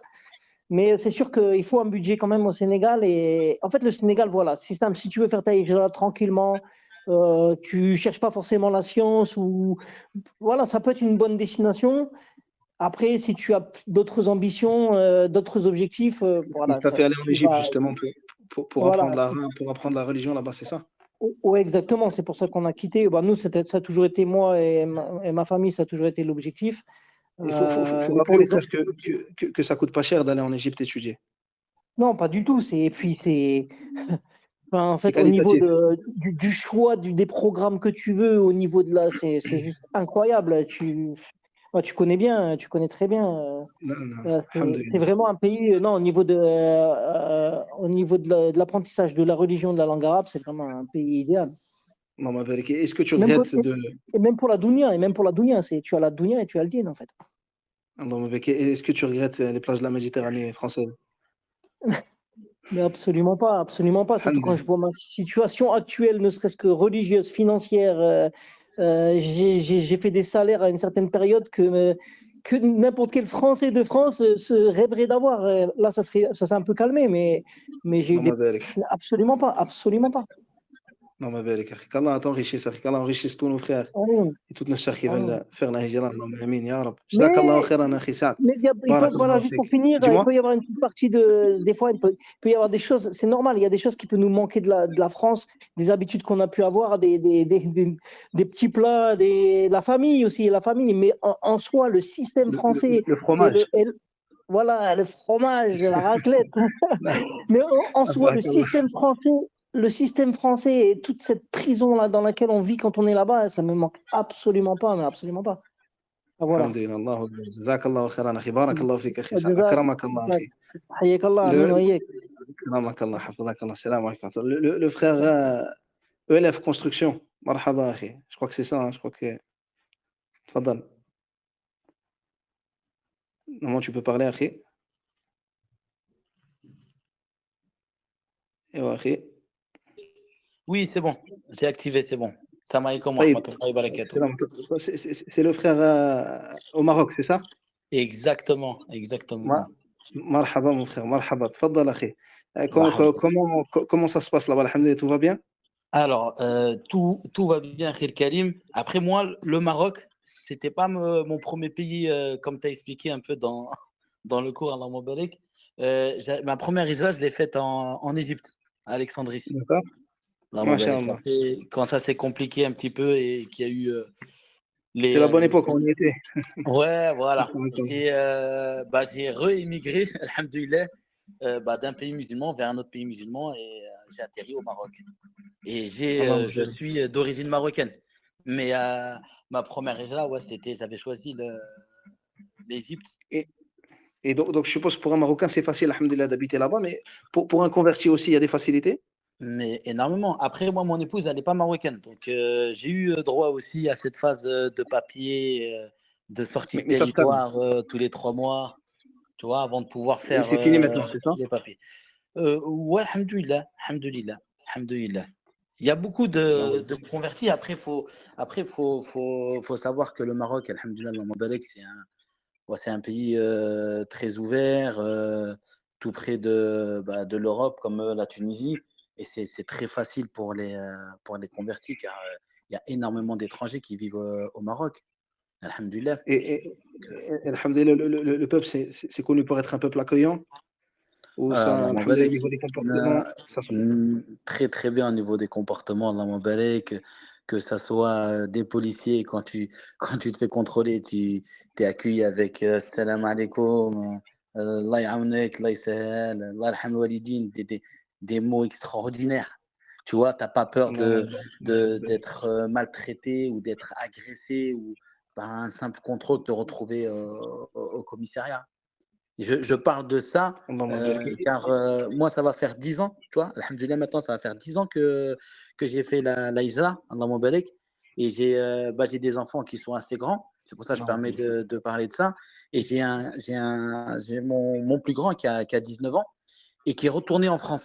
Il faut savoir que j'explique beaucoup à mes enfants. J'ai plusieurs enfants. Je leur ai expliqué qu'avec leur mère, ils ont subi notre choix, le choix de faire la hijra. Et on leur a beaucoup parlé de la religion, pourquoi on est parti, et qu'on leur apprend ça, et qu'ensuite, arrivé à un certain âge, ils devront prendre leurs propres décisions et de suivre, de faire leurs choix qui répondront dans cette vie-là et devant Allah Azza wa Jal.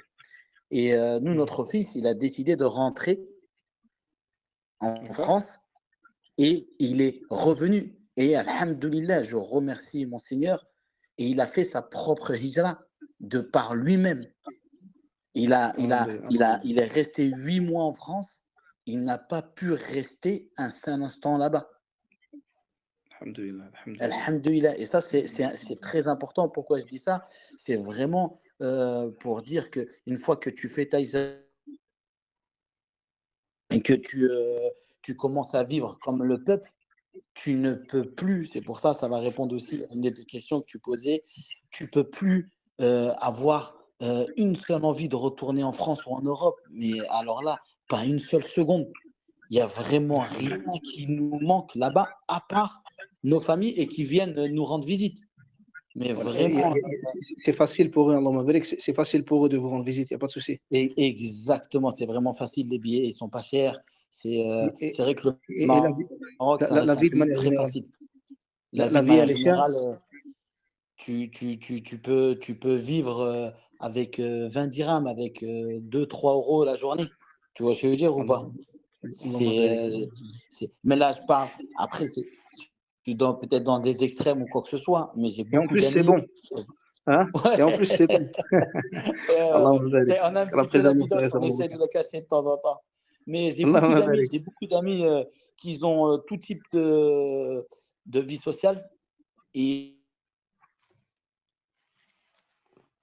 Ah, ça, il semble que ça a coupé un peu. Ou peut-être que c'est de mon côté. tout le monde s'en Tfadal, akhi. sort correctement. Oui, tout le monde s'en sort correctement. Tout le monde est content. Allahumma barik. Franchement, je vous souhaite à tous ceux qui nous écoutent, franchissez le pas. Et je vous jure, subhanallah, Allah Azza wa Jal, je vous dis ça et j'ai les émotions. Parce que Allah Azza wa Jal, il ne nous a pas abandonnés. Vous voyez, quand il y a des personnes, quand alors on a écouté une personne qui a dit qu'il est rentré plus pour les enfants, mais au début, il était en train d'économiser de l'argent. Je suis rentré au Maroc avec une certaine somme vraiment assez importante. J'ai tout perdu. J'ai tout perdu. Et ce n'est pas pour autant que je suis reparti. J'ai recommencé à zéro grâce à Allah. Et Allah Azza wa Jal, il nous a ouvert des portes par que jamais on aurait pu imaginer. Et subhanallah, et encore, nous, il y a 10 ans qu'on a fait l'Aïsa, c'était très difficile parce qu'on avait tout le monde contre nous. On avait nos familles, nos amis. Vous inquiétez pas, dans 6 mois, vous rentrez. Vous allez voir, vous êtes des fous. Alors qu'aujourd'hui, il y en a qui nous appellent, disent, mais oh, vous étiez des visionnaires, on veut tous partir. Et bien, partez, maintenant, même les non-musulmans, ils veulent quitter certains pays d'Europe parce qu'ils savent que c'est devenu compliqué pour eux sur beaucoup de choses. En tout cas, jazakallahu khairan, akhi. Barakallahu fik. Merci beaucoup, akhi, pour ton témoignage qui était touchant. Jazakallahu khairan. Et plaçons notre confiance en Allah Azza wa Jal. On ne sera jamais déçus. Jamais, jamais, jamais, jamais. Alhamdulillah, alhamdulillah. Franchement, foncez, c'est tout ce que je peux vous dire. Barakallahu fik. Très compensant bien, akhi al-karim. Jazakallahu khairan. Akramakallah. Je vais prendre le frère Baram tout à l'heure, ce qui est là. Excuse-moi, on a été coupé. Non, il n'y a pas de souci, akhi. Marhaba, akhi, marhaba. Tfadal, akhi, jazakallahu khairan. Ouais, Jazak. En tout cas, merci. Excuse-moi, akhi, j'ai coupé avant que tu aies fini. Je suis désolé, akhi, je pensais que tu avais fini. Tfadal, akhi Bayram. Assalamu alaikum. Salam wa rahmatullah. Barakallahu fik. Tu es où toi en hijra, akhi? Alors, moi, je suis en Turquie. Ça fait à peu près 6-7 ans. J'habite dans la ville de Kayseri. C'est dans le centre de la Turquie. Allahumma barik. Alhamdulillah, ça se passe bien là-bas? Alhamdulillah, ça se passe bien. En fait, mon témoignage, ça ressemble beaucoup aux frères précédents. Tout ce qu'ont dit les frères précédents, je peux dire qu'ils ont raison à 100%. Donc, alhamdulillah, ça se passe bien. Au début, on a beaucoup de craintes, mais en fait, quand on arrive sur place, on se rend compte que c'était pas justifié. Et c'est surtout Shaitan qui te fait peur pour ne pas que tu fasses ce grand pas. Allahu Akbar. Et comment c'est au niveau de la vie, du coup, de la vie là-bas? Est-ce que c'est accessible au niveau des papiers? Alors déjà, pour l'accessibilité, venir en Turquie, c'est simple. Même une simple carte d'identité, ça suffit. Par contre, pour vivre à long terme, malheureusement, moi, je déconseille à tous ceux qui ne sont pas turcs de venir faire la hijra en Turquie. En tout cas, pas actuellement. Parce que pour vivre en Turquie, il faut faire une demande de visa. Et en ce moment, c'est souvent refusé. Et même si c'est accepté pour une durée de 1 an. Et au bout de 1 an, on ne sait pas en fait si ça serait accepté ou refusé. Donc pour ceux qui veulent un projet à long terme, moi je déconseillerais à ceux qui ne sont pas turcs. Par contre, ceux qui sont turcs ou qui sont mariés à une personne turque, il n'y a aucun problème. Allahumma barik, Allahumma barik, akhi. Allahumma barik. Et ça revient à combien à peu près au niveau à l'année, enfin en termes de mois, pardon? Le coût de la vie, alors pour une personne qui vit seule, je pense qu'il va payer à peu près 200 € de loyer pour un appartement correct. 200 € de loyer, et puis pour le coût de la vie, peut-être 200 €. Donc ça fera 400 €. Et pour une famille, disons une famille avec 2 enfants, le loyer sera dans les 300-400 euros. Et puis peut-être il aura besoin de 400-500 euros en plus pour toutes les autres dépenses. Et au niveau de la pratique religieuse, il n'y a pas de souci, tu peux pratiquer normalement. Oui, alhamdoulilah, il n'y a aucun problème. Par exemple, pour le port de la barbe ou le voile, par exemple, pour nos sœurs qui portent le niqab, il n'y a pas de problème. Avant, il y en avait beaucoup, pour ceux qui connaissent l'histoire de la Turquie. Mais depuis une dizaine d'années, voire 15 ans, il y a plus aucun problème de ce côté-là. On peut vivre notre croyance, il n'y a pas de problème. On peut prêcher au tawhid, il n'y a aucun problème. Par contre, bien sûr, la Turquie, c'est un pays qui revient de très très loin. Et donc, la majeure partie des personnes, malheureusement, niveau religion, ils connaissent pas grand-chose. Ils sont ignorants, donc faut les éduquer petit à petit, en fait. Voilà, c'est le travail aussi des muhajiroun, c'est justement d'essayer d'apporter du bien aussi autour d'eux, soit dans leur famille ou des gens autour d'eux. Allahumma barik ya akhi. Waffaqak Allah, mon frère. Jazakallah khairan akhi. Je vais passer au frère Abou Abdillah, c'est un des frères qui était prévu dans la liste. Attendez, excusez-moi juste. Le frère Naïm, il est là, Naïm. Abou Ruqayya.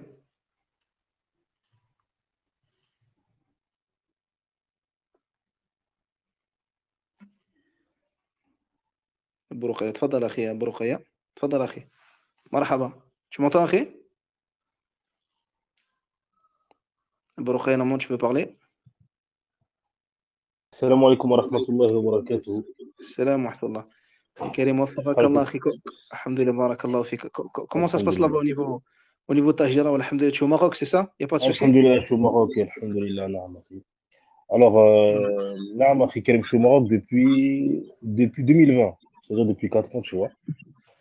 الحمد لله ça se passe super bien أخي. يعني dans tous les points. Franchement j'ai aucun souci là-bas.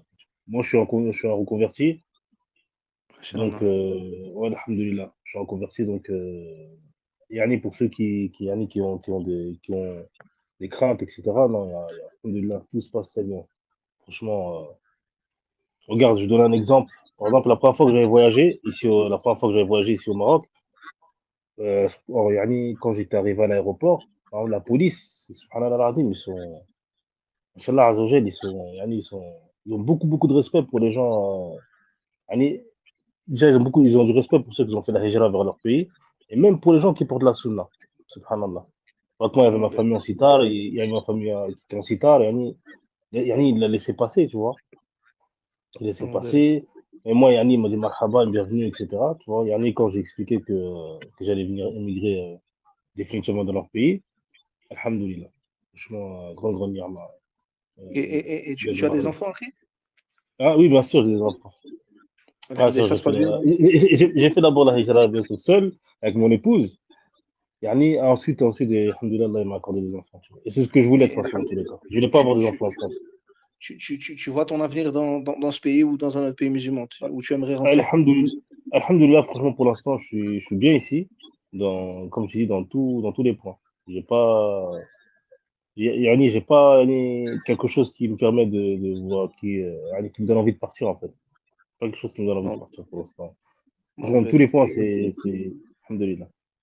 Je fais un peu plus court avec toi, comme il y a déjà eu un frère marocain. Jazakallah khairan akhi Abou Ruqayya, karamak Allah. Je vais prendre le frère Naïm. Waffaqak Allah mon frère, jazakallah khairan. أنت جزاك الله خير.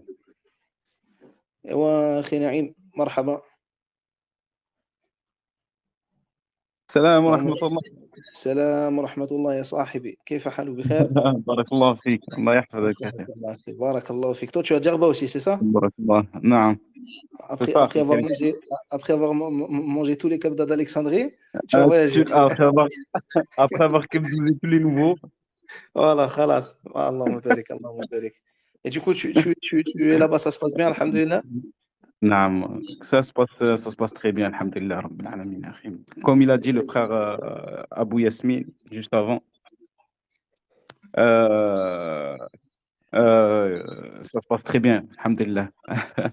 Alhamdulillah. Je sais pas trop quoi rajouter de plus que ce qu'a dit le frère, à part que peut-être revenir sur ce qu'ils ont dit les frères précédemment, ou ce que tu as dit toi plutôt, que les Muhajirs, ils ont un énorme rôle à jouer par rapport à la da'wa salafiyya dans les endroits où ils vont s'installer.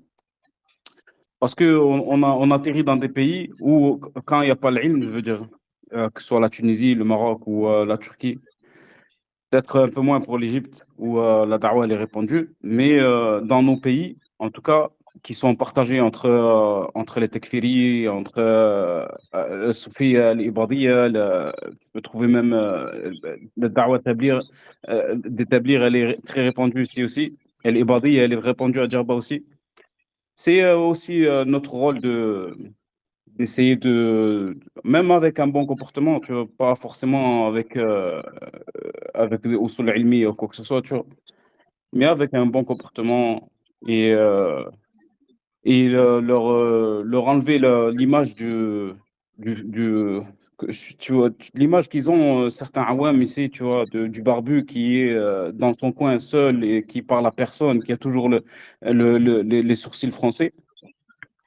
Leur enlever cette image-là et voilà, Khel Karim. Et juste avec le comportement, essayer de répondre à cette da'wah. Est-ce que tu as un autre conseil à donner Barakallah fik. au frère qui veulent faire la hijra là-bas? Et à Djerba, Non, de manière générale. si j'ai un conseil, de manière générale, Non. et qui est tawakkal ala Allah, akhi. Je vais revenir sur ce qu'ont dit les frères, voilà, qu'on placer sa confiance en Allah Azza wa Jal. Allahumma barik, Allahumma barik. Jazakallahu khairan, akhi. À savoir que toi, tu es un ancien étudiant qui était à l'époque, Jazakallah. au début de mes études moi-même en Égypte. Donc, ça remonte Allah à plus de 10 ans maintenant. Allahumma barik, akhi.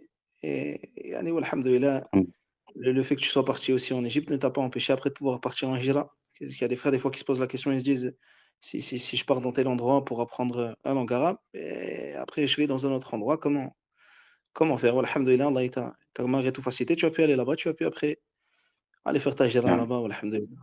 Alhamdoulilah. Wafaqak Allah, jazakallahu khairan akhi pour ce conseil. Il reste un frère, je sais pas s'il est là, le frère Mehdi. Est-ce qu'il est là ou est-ce qu'il est pas là? S'il est pas là, je vais faire aussi moi-même. طيب. Au niveau barakallahu fikoum de l'Algérie, parce que comme vous savez, je suis algérien et alhamdoulilah, ma famille est en Algérie et énormément de mes amis aussi. Alhamdoulilah, c'est aussi un pays qui est accessible parmi les pays. Je voulais pas l'oublier parmi les pays. Yani. Un pays où, bifadla azza wa jalla, la da'wa salafia est forte, où il y a beaucoup de salafis de la sunna et où les gens ils aiment la religion. Où il y a, lorsqu'il y a des assises avec les savants, des milliers de personnes qui s'assoient devant le savant, subhanallah. Et d'ailleurs, ce pays, en termes de religiosité, a eu plusieurs éloges. Énormément d'étudiants de ce pays sont présents dans les endroits où on a étudié, comme les Libyens ou les Marocains ou autres. Je vois le frère Abou Abdillah, par doute, est-ce que c'est Mahdi? Sinon, je vais devoir fermer. Fadal Mahdi. Si c'est toi, marhaba. Je t'ai autorisé à parler si c'est toi. Non, tu arrives à parler?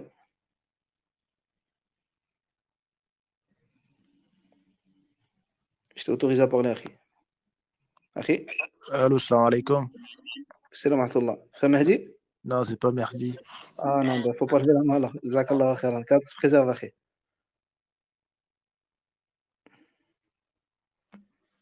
Excusez-moi juste que le frère justement me contacte. Lève la main, Akhi. Barakallahu fik. J'ai déjà prévu les témoignages, c'est pour ça que je lève pas, j'autorise pas tout le monde. Hein. C'est rien de lever la main si c'est pas prévu au préalable. Frère Mahdi, tu es là, faut que tu lèves la main pour que je puisse accéder. Ton témoignage il est important aussi.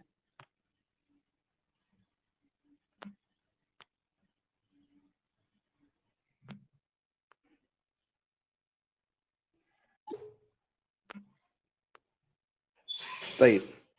Taïb. Donc comme je vous disais, si le frère vient, alhamdoulilah, khalas, alhamdoulilah. Mahdi, je t'ai autorisé à parler, Akhi. Il faut juste que tu ouvres ton micro. Allô, salam alaikum. Salam wa rahmatullah. J'étais en train de commencer sans toi sur l'Algérie, akhi.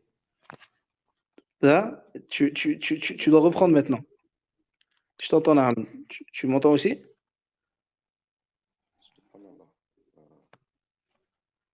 Ça ne fonctionne pas? Vas-y. طيب. Du coup, je vais continuer. Barakallahu fikum. Comme je vous disais, alhamdoulilah, il y a aussi beaucoup de facilité alhamdoulilah, dans ce pays. Et le frère, justement, là, qui ne peut pas parler suite à un problème de connexion. C'est peut-être un des problèmes aussi qu'il y a là-bas. Allahu a'lam. Il est passé par différentes épreuves et alhamdoulilah, a réussi à s'en sortir, malgré le fait qu'il soit arrivé en Algérie sans un sou. Et d'autres frères que je connais sont dans ce cas-là, ils sont arrivés avec très peu d'argent et alhamdoulilah, par la suite, ils ont pu faire leur hijra là-bas, ils ont ouvert des commerces, ils ont pu travailler là-bas. Alhamdoulilah, de manière générale, wallahi, j'ai vu de ce peuple, et je ne dis pas cela parce que je suis algérien, mais énormément de bien, énormément d'amour pour la religion. Et il me suffit, comme histoire, de vous raconter le fait que lorsque je vais, par exemple, lorsque je suis allé la dernière fois en Algérie, que j'ai passé le portique de sécurité, et bien, subhanallah, Mahdi, tu es là? Oui, tu m'entends? Non, juste termine cette histoire, après tu reprends direct. Juste reste à l'écoute. Reste à l'écoute et reste avec le son parce que je te repasse direct. Comme je disais donc, en rentrant à l'aéroport, le douanier, alors que je pensais qu'il allait demander à ma femme de lever le voile, n'a pas voulu. Il m'a dit, comment ça, je dis à ta femme de lever le voile? Elle a dit, passe. Et il m'a fait passer. Et subhanallah, je m'étais fait prendre mon permis de conduire par la police d'Alger, car j'avais laissé ma voiture dans un endroit où je ne devais pas sans le savoir. Et lorsque je fus présenté devant le responsable là-bas, j'ai vu un homme qui était au poste de Hamidou, pour ceux qui connaissent Raïs Hamidou. J'ai vu un homme devant qui j'ai fait une infraction. Et on aurait dit quelqu'un de standard, de lambda. Il m'a dit, il ne faut pas faire ça, c'est une infraction. Et quand il a vu que je parlais en arabe littéraire, je lui ai dit, j'étais pas au courant de la chose, je suis étudiant là-bas, je viens ici, moi, pour voir ma famille, mais j'habite pas en Algérie, de manière générale, comme là, le frère, pour ça, moi, j'étais important, malgré le fait que j'y retourne. Et je ne savais pas que c'était interdit dans votre code, sinon jamais je l'aurais fait. Et subhanallah, il m'a laissé passer. Et il a parlé un petit peu avec moi de religion. Et lorsque je suis parti, ma femme m'a prévenu qu'elle avait entendu les policiers dire que ils avaient aimé le comportement que j'avais eu avec ce policier, etc. Et ils ont parlé de moi en bien, mais je ne savais pas c'était qui. Ensuite, je suis rentré dans le poste. Et lorsqu'ils m'ont vu demander mon permis et que je parle en arabe littéraire, ils m'ont demandé est-ce que j'étais étudiant. J'ai dit oui, ils m'ont dit où. J'ai dit à Médine. Ils ont dit Allahu Akbar. Tu sais, tu nous vois comme ça, akhi. Ça, c'est la parole du policier qui m'a accueilli avec ses collègues. Il m'a dit tu sais, tu me vois comme ça, akhi. C'est vrai, j'ai pas la barbe. Qu'Allah me pardonne. Il m'a dit comme ça. Qu'Allah me pardonne. Mais je suis salafi. Et wallahi, si on savait que tu étais un étudiant salafi, jamais on aurait pris ton permis. Parce qu'on sait que quelqu'un comme toi, il ne peut pas faire une infraction alors qu'il le sait. Et subhanallah, il a commencé à me dire chez qui tu as étudié. Et j'ai dit des noms des meshaykhs d'ici, chez qui je m'étais assis. Il m'a dit est-ce que tu connais Cheikh Abdelrazak al-Badr? J'ai dit j'ai pu étudier auprès de lui. Allahu Akbar. Il dit est-ce que tu connais Cheikh Intel et Cheikh Intel parmi les meshaykhs d'Arabie et les meshaykhs du sud de l'Arabie? Subhanallah.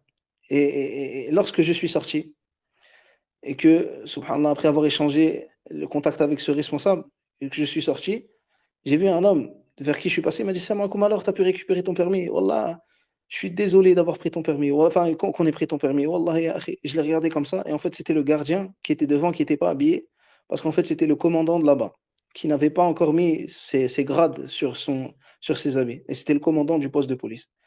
Et regardez comment la police traite, subhanallah, la police ou l'armée de manière générale, comment traite le peuple. Et c'est des choses que j'ai pu témoigner de moi-même de ce noble comportement qu'a ce peuple et cet amour qu'a le peuple algérien pour la religion d'Allah Azza wa Jal. Et donc je conseille à tous les Algériens, ceux qui ont les papiers du pays, et d'ailleurs c'est la meilleure chose pour la hijra, c'est d'avoir les papiers du pays. C'est le plus sécuritaire pour toi, pour pouvoir préserver ta hijra. C'est justement d'aller là-bas, que ce soit pour la religion ou pour la vie d'ici-bas, il y a tout à faire. Il y a tout à faire. Allahu Akbar. Tfadal Mahdi, justement, je te laisse prendre le relais, tu es là?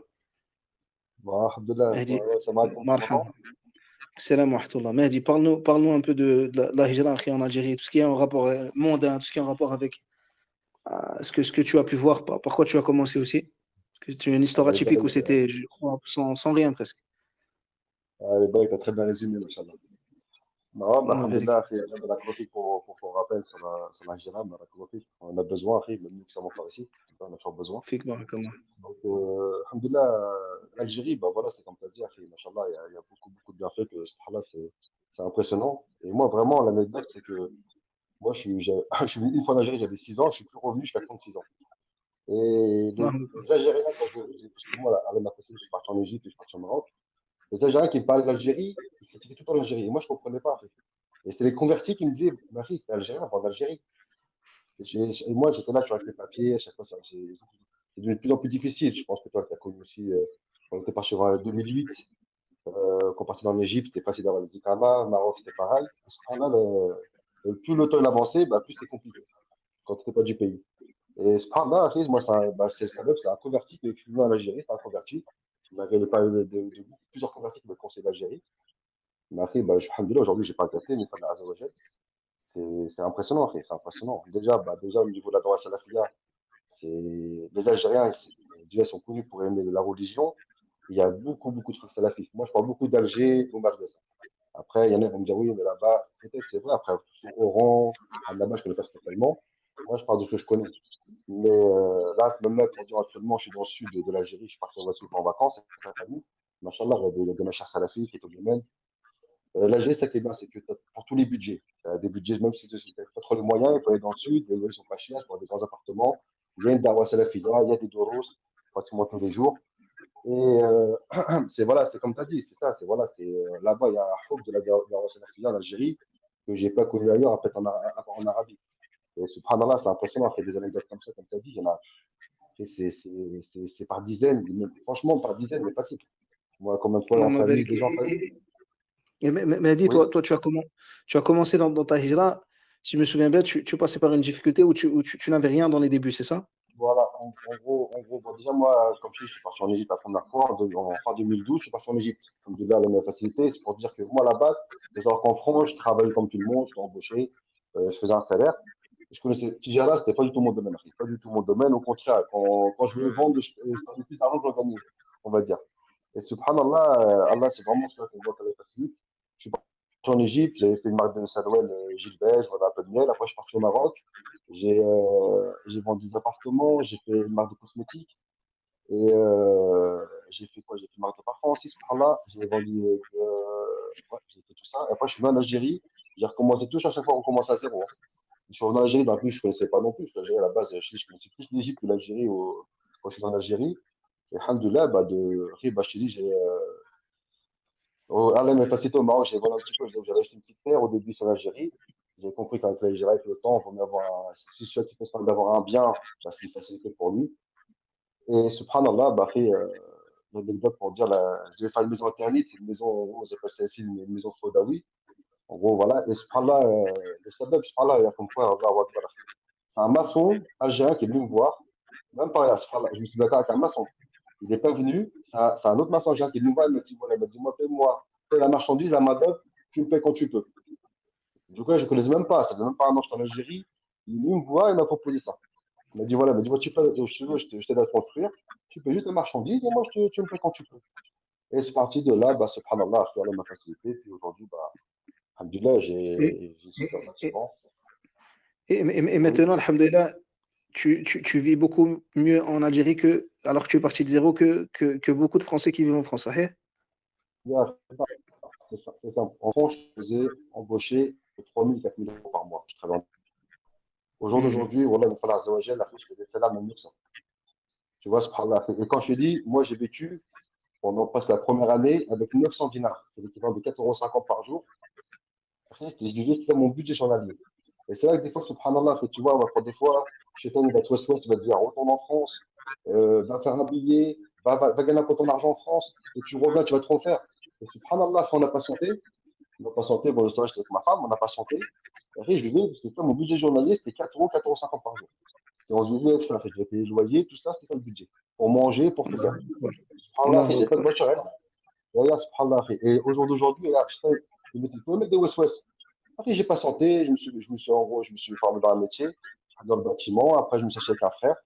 Et merci beaucoup, aujourd'hui, je suis toujours avec lui. Et subhanallah, bah, après, bah, aujourd'hui, maintenant, Limite, voilà, alhamdoulilah, on a notre secteur de bâtiment, j'ai une société de location de voiture, j'ai une société aussi dans tout ce qui est.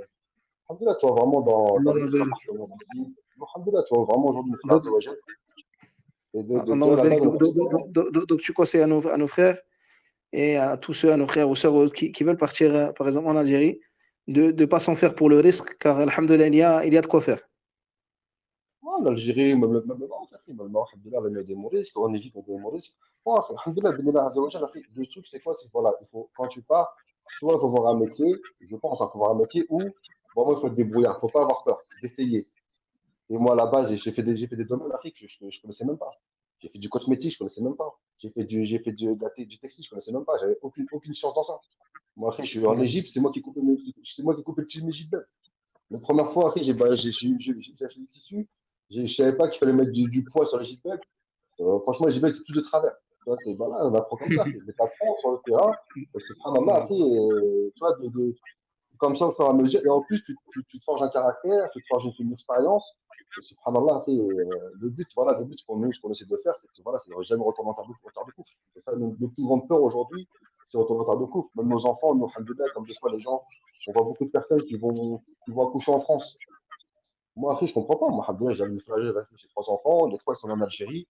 Ils n'ont pas la nationalité française. Je n'aurais pas donné parce que voilà, pour moi, c'est une des causes. Donc, à 18 ans, moi, comme ça, je suis pas le sabbat qui demain, il retourne en France. Donc, je fais l'école jusqu'au bout. Moi, alhamdoulilah, on est au bled. Machallah, c'est très bien passé. Il n'y a aucun souci. Alhamdoulilah, aujourd'hui, ils sont là. Ils n'ont pas de problème de santé. Donc, c'est aussi pareil. Tu vois, c'est vrai que le but, c'est vraiment, c'est de. Je pense, hein, c'est bon, après, c'est avec mon expérience personnelle. C'est vraiment le maximum s'écarter de la France. Même subhanallah, moi, pour dire, j'étais la cause que mes parents, mes frères et sœurs, ils ont fait des papiers algériens. Alors qu'ils ne peuvent même pas l'Algérie avant.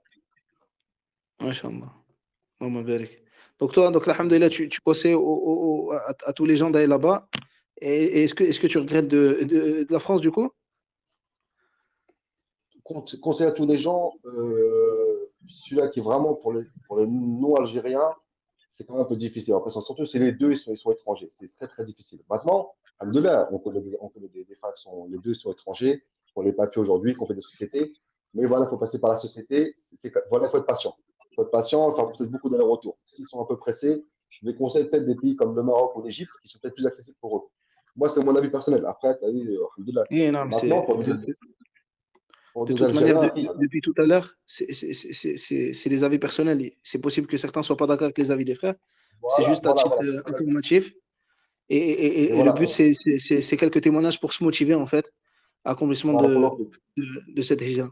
Jazakallahu khair, Voilà. mais je ne vais pas prendre plus de temps. Barakallahu fikoum. J'ai la conférence. En général, mes conférences, elles durent longtemps. Je suis désolé. Mais j'espère que ça a été profitable pour tout le monde. Et comme ça, Inch'Allah, l'enregistrement aussi restera sur le long terme. Je sais qu'il y a des gens qui écoutent pendant qu'ils voyagent ou quand ils sont en train de travailler ou quand ils sont en famille ou autre. On demande à Allah tabaraka wa ta'ala de récompenser l'ensemble des frères qui ont participé. Frère Mahdi, le frère Saad, tous les frères qui ont participé à Yasmine, tous les frères qui ont participé à cela et ceux que je n'ai pas cités. Et on demande à Allah tabaraka wa ta'ala qu'il accepte cette œuvre. Et j'espère que cela soit une cause de hijra pour nos frères et sœurs et une cause de l'éloignement de ces ambiguïtés. Et on demande à Allah Azza wa Jalla de nous pardonner sur nos erreurs. Wa barakallahu fikum jami'a wa subhanaka Allahumma wa bihamdik. أشهد أن لا إله إلا أنت أستغفرك وأتوب إليك والسلام عليكم ورحمة الله وبركاته.